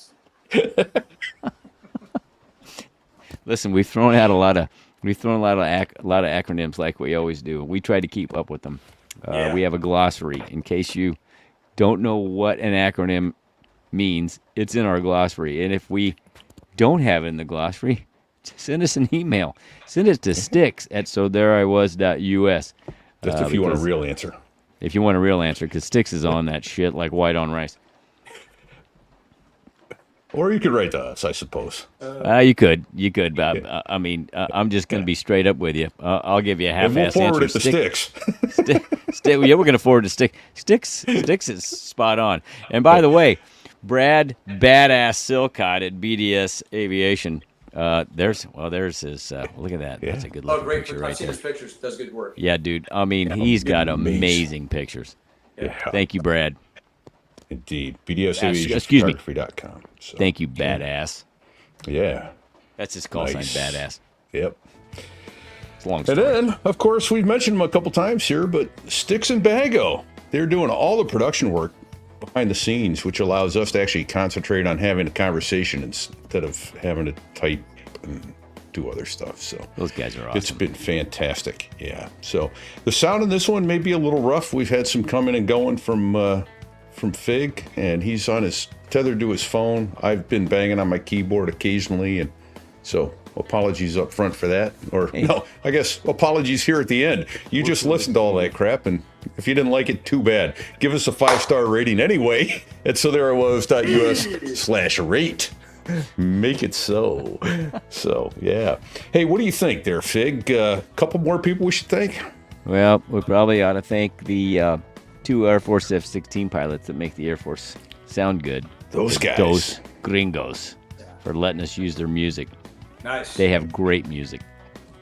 It is the best on the planet.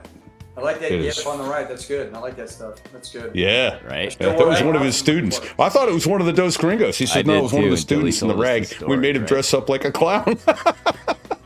It's on He their said- album cover, album Now number I should've 2. showed up. I need 2 volunteers. You and you.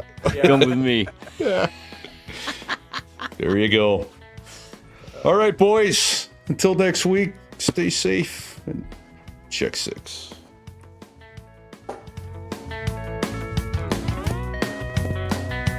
Oh, there's a good picture. Well, there I was, crossing the pond, and you could see that I wasn't exactly fond of all the shit I was wearing on that day. Now an F-16 is cramped enough, but it's even worse with all that stuff supposed to save your life. But we knew there was no way. when you're going down the North Atlantic, man, it's over. What? He said it's over. Oh, He said it's over.